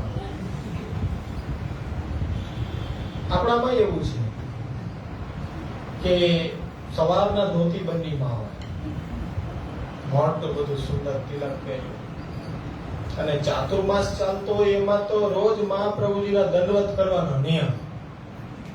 એટલે સવારથી નીકળે પ્રાકૃત ધર્માના શર્મ પ્રાકૃત નીકળે ધર્મ રૂપ નિગમ પ્રતિભા નીકળે.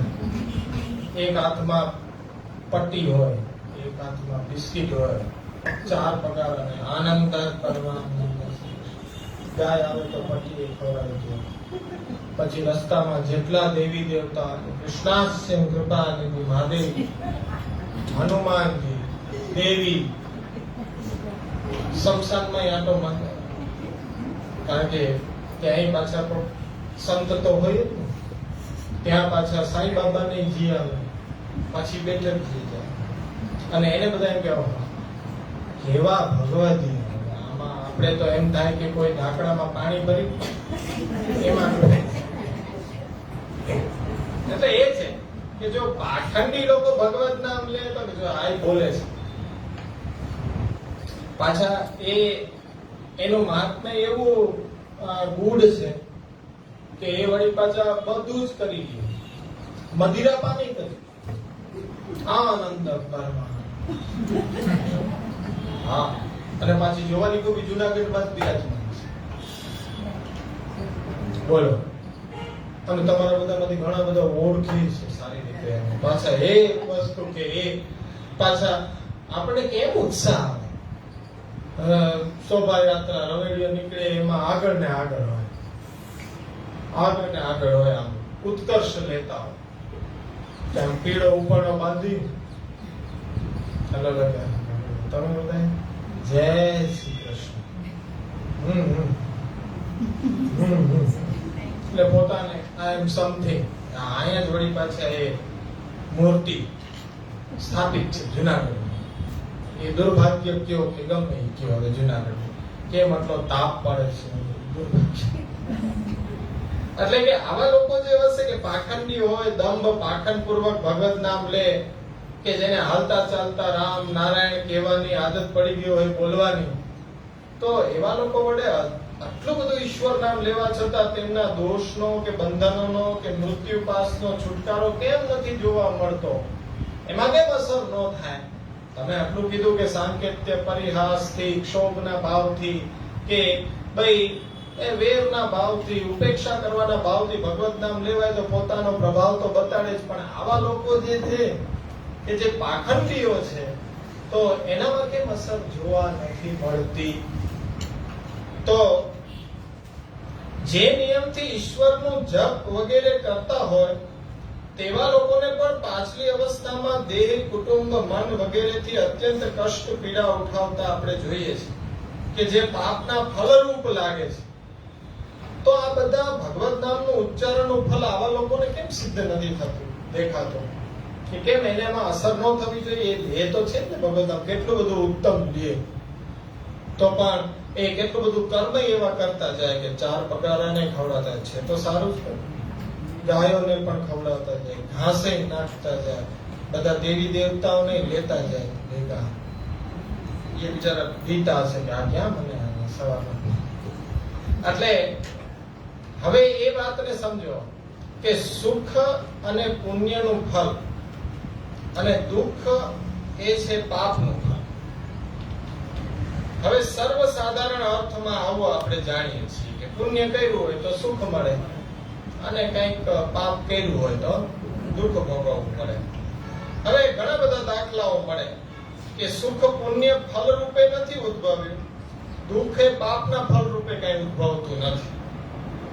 જેમ આપણે પ્રસંગોમાં જુઓ, બુદ્ધ, ઋષભદેવજી જેવા સાક્ષાત ભગવત પુરુષોના જીવનમાં જે પ્રસંગો ઘટિત થયા, તો એમના જન્મનું કે એમના આપણે જોઈ શકીએ કે નિર્વાણ સમયે એના વચમાં ક્યાંય પાપ પુણ્ય આવતું નથી. એક ખાલી ભ્રાંતિ છે કે આનાથી પાપ કરવાથી દુઃખ પડે અને પુણ્ય કરવાથી સુખ ભોગવવા મળે. પણ આ લોકોના જીવનમાં તો કઈ એવું છે નહીં, પાપ પુણ્યનો સંબંધ નથી. તેમ છતાં પણ આના ચરિત્રોમાં કેટલી ઘટનાઓ સારી અને કેટલી ખરાબ ઘટનાઓ ઘટેલી જોવા મળે છે. તો એમાં તમે માનો છો કેવલ ભગવદ ઈચ્છા, ભગવદ ઈચ્છા એ જ એકમાત્ર કારણ. એમાં પાપ પુણ્ય કે એ કોઈ સુખ દુઃખનો પ્રસંગ નથી. આજે ચારેય સંતો આવ્યા હતા. જમેલી માતાને કીધું કે તારા દીકરાના નારાયણ રાખજે. તો એ ભગવદ ઈચ્છા ભગવદ ઈચ્છા કે કોઈને કોઈ પ્રસંગ દ્વારા પ્રભુ પ્રેરણાથી. હવે પ્રભુની ઈચ્છા સામે તો કે ભાઈ મુચકુંદને નાય પાડી દો અને જેને મુક્તિ નથી જોતી એને પાછી મુક્તિ કરી દો. તો પ્રભુનું વળી પાછું એક લીલા રમણ જે ઈચ્છા છે, સ્વતંત્ર છે પોતે. હા, તો પછી અહીંયા સુદામા જેવા ભક્તોની આરંભમાં અતિ દરિદ્ર અવસ્થા અને ઉત્તરાવસ્થા અતિશય ધનાઢ્ય. એના જીવનમાં કોઈ પાપ પુણ્ય એવું નથી, માત્ર ભગવદ ઈચ્છા અને ભગવત કૃપા જ એક નિયામક છે. પણ પાપ પુણ્ય નિયામક હોવું નથી. હવે લોકો તો ભગવદીઓ કે ભગવત પુરુષો જ નહીં, સાક્ષાત શ્રી રામચંદ્રજી, પ્રભુ શ્રી કૃષ્ણના ચરિત્ર પ્રસંગોમાં પણ હવે જુઓ શનિ મંગળના પ્રભાવો આજે લોકો ગોતતા થઈ ગયા છે કે નથી ગયા? કેમ થયો? હવે એમાં ન ગોતવાનું હોય, આપણામાં પણ ન ગોતવાનું હોય. સૌથી મોટી વિડંબના આ છે કે ભાઈ હું ભગવાન જેવો કે ભગવાન મારા છે. આટલી નાનો પ્રશ્ન છે પણ વિદ્વાનો અત્યારના એમાં પણ ચક્કર ખાય. મોસ્ટ ઓફ બધાને એવું લાગે કે મારા જેવો ભગવાન. અરે ભગવાનનો અંશ આપણે, ભગવાન અરીસો છે. આપણે એમાં જોવાનું છે કે આપણને હોય એમાં દેખાય, એમાં કઈ ફેરફાર થાય નહીં. તો નામોચ્ચારણ માત્રથી જન્મ જન્મના બંધનો કપાઈ જતા હોય અને સર્વ પાપો નાશ થઈ જતા હોય અને પાછા એ પાપ છે એ પ્રતિબંધ પુનઃ ક્યારેય કરી ન શકે. તો એનું મુખ્ય કારણ ભગવદ ઈચ્છા છે. હવે ભાગવતના દસમ સ્કંદમાં આપણે ઉત્તરાર્ધમાં પ્રભુએ તેમના અલૌકિક દિવ્ય ચતુર્ભુજ રૂપને જોઈને તેમની હૃદયપૂર્વક શરણાગતિ સ્વીકારી અને મુચકુંદ રાજાને વરદાન આપવા માટે ભગવાન જ્યારે સામે પધાર્યા, દસમ સ્કંદના 51મા અધ્યાયનો 62 થી લઈને 64મો શ્લોક. વિચરસ્વ મહિમ કામમ મયા વેશિત માનસઃ અસ્ત્વેવ નિત્યદા તુભ્યમ ભક્તિર્મયં પાયુ ક્ષાત્ર ધર્મ સ્થિતો જંતુ ન્યદ્ધિ ધર્મ મૃગયાદિભિઃ સમાહિતસ્તપસા જયજ્ઞમ મધુપાશ્રિતઃ જન્મન્યંતરે રાજન સર્વભૂત સુરતમઃ ભૂત્વા દ્વિજવરસ્ત્વં વે મામુપેસ્યસી કેવલમ. હે રાજા મુચકુંદ, મારામાં આવેશ કરાયેલું છે મન જેનું, એવા મયાવેશિત માનસથી આ પૃથ્વી ઉપર યાવત જીવન તમે સ્વચ્છંદ વિચરણ કરો, તેમજ મારી નિર્મલ ભક્તિ તમને પ્રાપ્ત થશે. તમારા ક્ષત્રિય ધર્મનું પાલન કરવામાં સ્થિતિ કરીને અનેક પશુઓનો તમે શિકાર વગેરે તમારા દ્વારા હણાયા છે, એ પાપનું પ્રાયશ્ચિત છે મારા આશ્રયથી જ થઈ જશે. તપ વડે તમે તેનો નાશ કરો. બીજા જન્મમાં તમે બ્રાહ્મણ કુળમાં જન્મ લઈ અને સર્વ પ્રાણીઓના હિતેશી થઈને મારી ભક્તિ કરીને તમે મને પ્રાપ્ત થશો.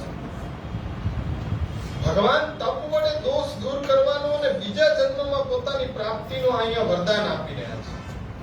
મુચકુંદ રાજાનો બીજો જન્મ ભક્ત કવિ નરસિંહ મહેતા, એ મુચકુંદ રાજાનો બીજો જન્મ છે. નાગર બ્રાહ્મણ કુલમાં થયો અને એમનો જ ત્રીજો જન્મ ભાઈલા કોઠારીના જમાઈ ગોપાલદાસજીના રૂપમાં થયો. કે જેનો ઉદ્ધાર શ્રી ગુસાઈજીએ કર્યો હતો. એ ઉપરાંત જે રામ નામ મંત્ર તારક મંત્ર તરીકે રામ ઉત્તર તાપનીય ઉપનિષદમાં પ્રસિદ્ધ છે, તો એ મંત્રની વ્યાખ્યા યાજ્ઞવલ્ક્યજી એમ કરે છે કે ગર્ભ જન્મ જરા મરણ સંસાર મદ ભયા ત સંતારયતીતિ તસ્માદ ઉચ્યતે તારકમિતિ. એટલે કે રામાયણમાં આખો દિવસ રામ રામ કહેતા જેની જીભ સુકાતી નથી, એવા દશરથ રાજાએ અંતકાળે રામ કહેતા કહેતા રામના વિરહમાં જ દેહ જોયો, છતાંય તેમને વૈકુંઠ કે સાંકેત વનની મોક્ષની પણ સ્થિતિ ન મળતા સ્વર્ગનું સ્થાન મળ્યું. આવા ઘણા બધા પ્રસંગો હજી પણ છે. ભાગવતમાં અજામિલનો આ ઉપાખ્યાન છે, ખાલી સાંકેત માત્રથી નામ લીધું. પ્રયોજન તો દીકરાને બોલાવવાનું હતું, ભગવત નામ લેવાનું ક્યાં હતું, એટલે સાંકેતિક નામ લીધું, છતાં પણ એને મોક્ષ મળ્યો. તો અહીંયા દશરથ રાજાને તો રામમાં ચિત્ત છે અને રામનો વિરહ સહન ન થઈ ગયો અને રામ રામ કહેતા દેહ છોડ્યો, તો પણ એને રામના સાંકેતવનની પણ પ્રાપ્તિ ન થઈ, એને સ્વર્ગમાં એ પ્રાપ્તિ થઈ. તો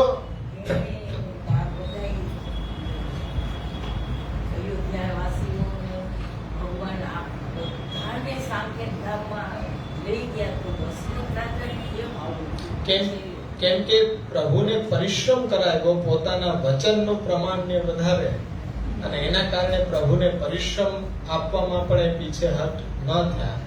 એ પરિશ્રમનું પ્રાયશ્ચિત એમને ત્યાં કરવું પડ્યું. હવે ત્યાં એમને કોઈ એવું સ્થાન ન મળતા સ્વર્ગમાં મળ્યું. તો આજે અજામિલનો પ્રસંગ અને દશરથ રાજાનો પ્રસંગ એકબીજાથી વિરુદ્ધ પ્રસંગો છે. હવે અષ્ટમ સ્કંદમાં જ ગજેન્દ્રનો પ્રસંગ આવે. ગજેન્દ્રએ ગ્રાહ સાથેના યુદ્ધમાં અંતે ભગવત નામ સ્મરણ કર્યું અને ભગવાને પ્રત્યક્ષ પધારીને એનો ગ્રાહથી મુક્ત કરાયો અને ગજેન્દ્રને મોક્ષ આપ્યો. ત્યાં ગજેન્દ્રએ જે ભગવત નામ સ્મરણ કર્યું, ત્યાં સુખદેવજી એમ બતાડે છે કે જજાપ પરમમ જાપ્યમ પ્રાગ જન્મ અનુશિક્ષિતમ. પૂર્વ જન્મમાં ઇન્દ્રદ્યુમ્ન રાજા હતા, એમાં જે શિક્ષણ એને પ્રાપ્ત કર્યું એની સ્મૃતિ એને અત્યાર ના આવી. એટલે પૂર્વ જન્મના શીખેલા મંત્રને જપવા એ ગજેન્દ્ર ત્યારે લાગ્યો. અને એક જ મંત્ર પૂર્વ જન્મમાં જે સિદ્ધ નથી થઈ શકતો, એ બીજા જન્મમાં પણ હાથીની યોનિમાં આવીને પણ સિદ્ધ અવશ્ય થાય છે. ગીતાજીમાં ભગવાન જેમ કહે છે કે ભક્ત્યા મામ અભિજાનાતિ યાવન યશ્ચાસ્મિ તત્વતઃ તતો મામ તત્વતો જ્ઞાત્વા વિશતે તદ અનંતં. એટલે ભક્ત મારી ભક્તિ વડે મને જાણે છે, હું જેટલો અને જે તત્વતઃ છું તેમજ તત્વતઃ મને જાણીને પછી તે મારામાં સાયુજ્ય મેળવે. અને એકાદશ સ્કંદમાં ભગવાન તત્વતઃની જગ્યાએ યાદૃશ એવો શ્લોક ત્યાં આવી રહ્યો છે કે અભિજાનાતિ, અભિજ્ઞાન કહેવાય. તો અભિજ્ઞાનશ્ચ સપ્તતો અર્થત્યે ચ્યુત ભયતો જ્ઞેયમ. પુરુષોત્તમજી જણાવી રહ્યા છે કે અહીંયા અર્થતઃ એ ઉભયતઃ જાણવું, શબ્દતઃ અને અર્થતઃ. શબ્દતઃ અને અર્થતઃ એટલે ઉભય જ્ઞાન, એટલે અભિજ્ઞાન. એટલે ગીતાજીના વાક્ય અનુસાર ભગવત સ્વરૂપના અભિજ્ઞાન વાળો વ્યક્તિ સાયુજ્યને પામે છે, શબ્દતઃ અને અર્થતઃ.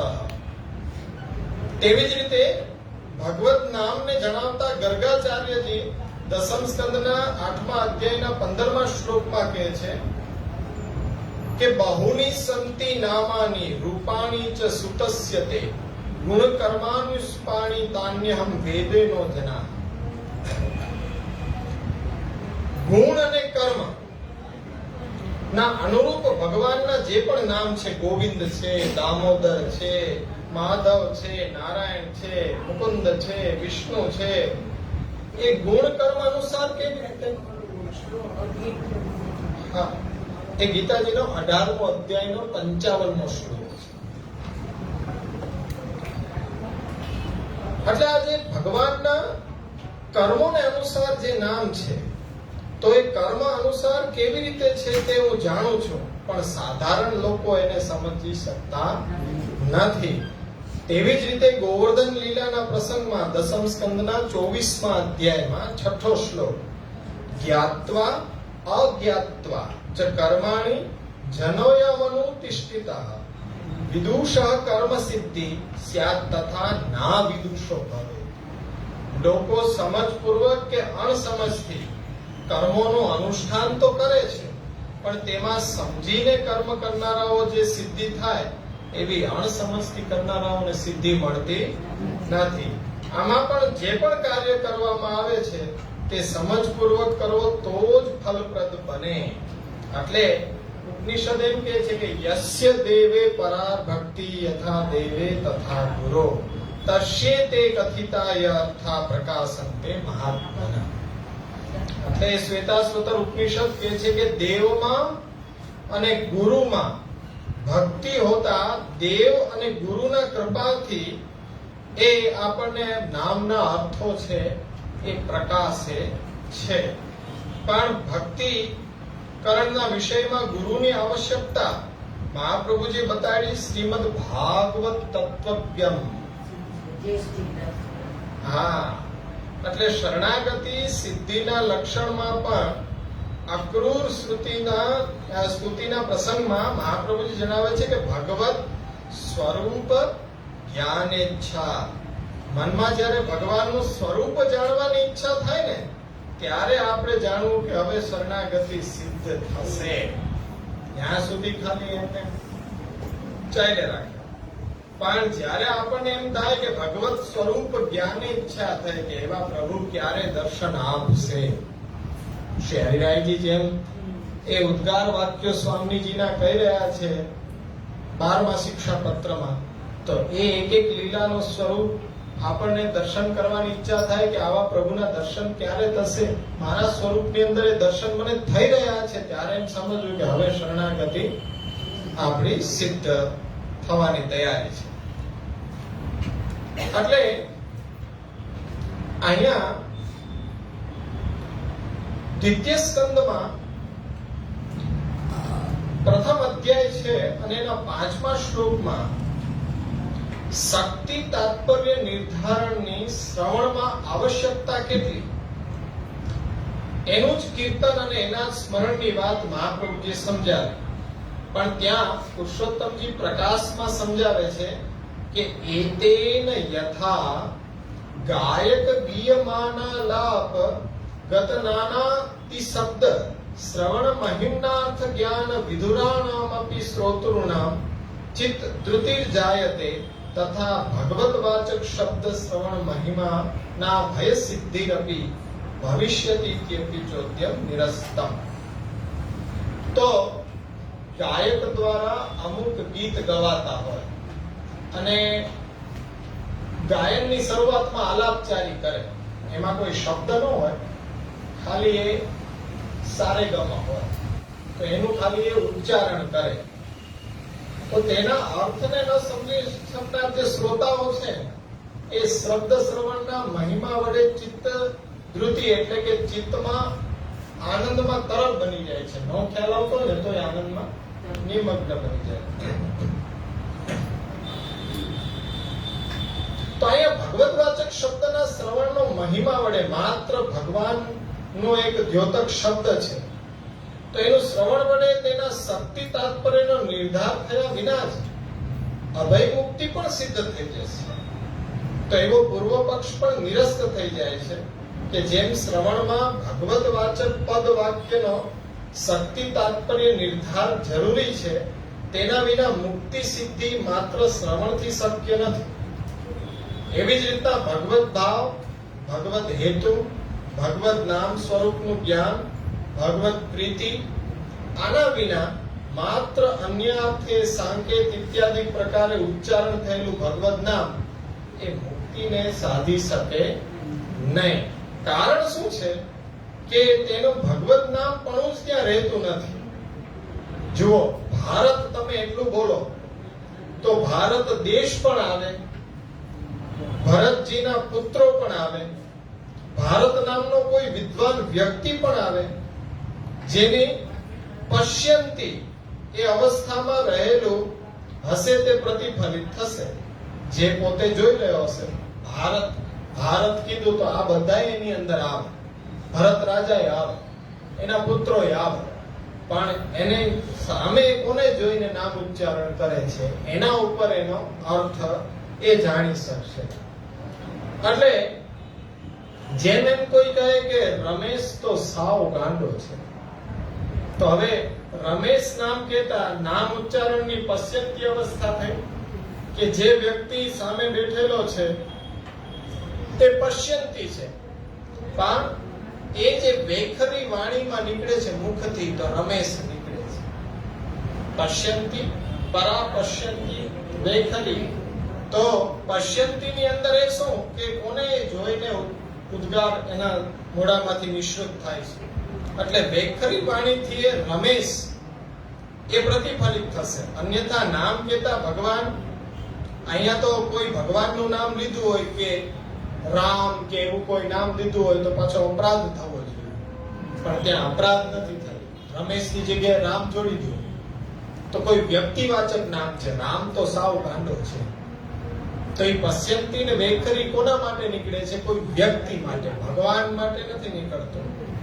એટલે અહીંયા કહે છે કે એ તો દોષ ત્યાં થવો જોઈએ, પણ એ દોષ થતો નથી, કારણ કે ઉચ્ચારણમાં ભગવત નામ પણ રહ્યું જ નહીં. રામ હોવા છતાં પણ ભગવત નામ પણ રહ્યું નહીં. સમજ્યા ને કે સામે કોઈ વ્યક્તિ છે એને સંબોધીને તમે લઈ રહ્યા છો, પણ ભગવત નામનું મહાત્મ્ય ત્યાં નથી, એટલે ભગવત નામ થશે જ નહીં.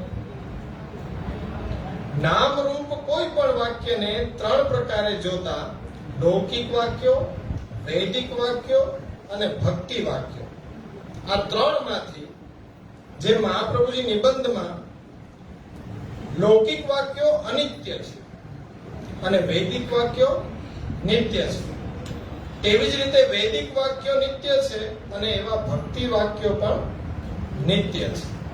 એટલે લૌકિક અલૌકિક વચ્ચેનો જે ભેદ છે એ આપણે સ્વીકારવો જોઈએ.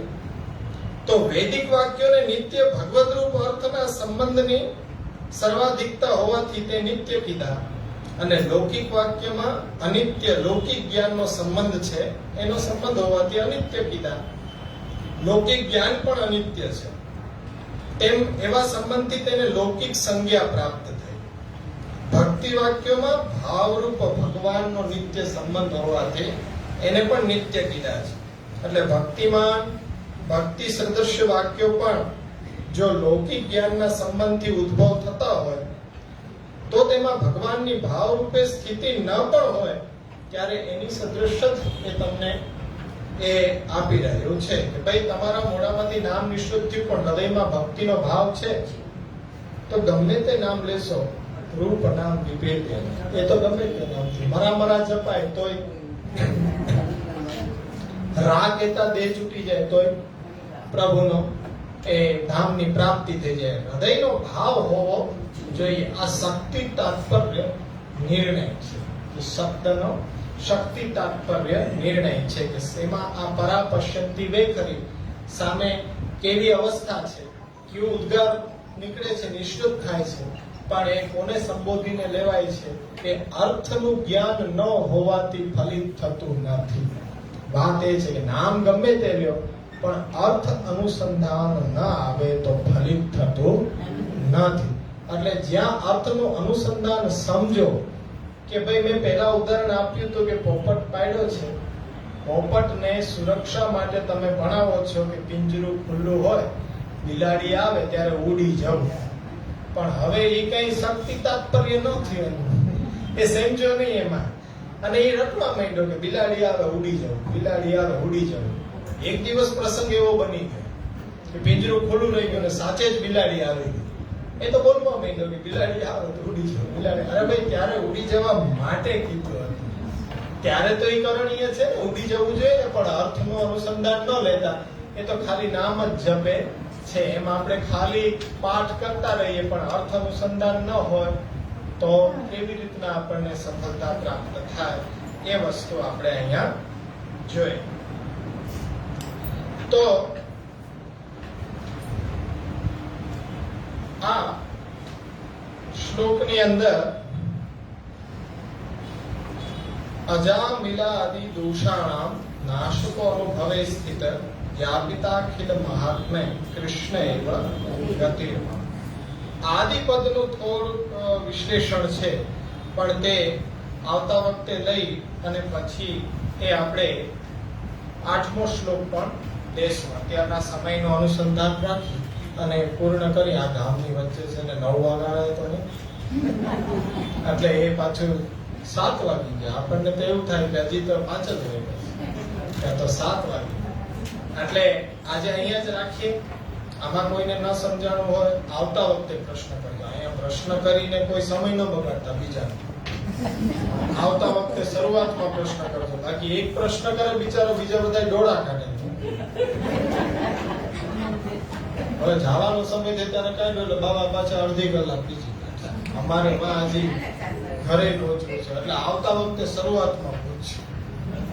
બરોબર? એકવાર શ્રવણ હજી કરી લેજો, કારણ કે 2-3 વાર શ્રવણ. મારે તો આ શ્યામુદાનું સાંભળવું હોય તો સાંજના સાંભળ્યું હોય, પાછું રાતના, પાછું સવારના પાછું સાંભળવું પડે, ત્યારે મને કંઈક સમજાય. બહુ ઓછી સમજ. એટલે તમને તો એક જ વારમાં સમજાય છે. એકદમ બીજો. કૃપા, કેટલી કૃપા છે.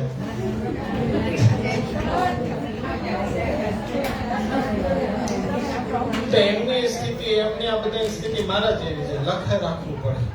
મને એવું કે લખે રાખવું, બાકી તો યાદ જ ના આવે કંઈક પાછું જોઈએ. કારણ કે કૃષ્ણાશ્રય પાછું થોડી લેવાનું ક્યારે થાય. અને તમારા બધા જેવું આપી જાય કે તરત જ છપાઈ જાય. આશ્રયનો પદગાર કરી પછી આપણે બધા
श्री गोपीनाथ जी परम दयाल, श्री गोसाई जी परम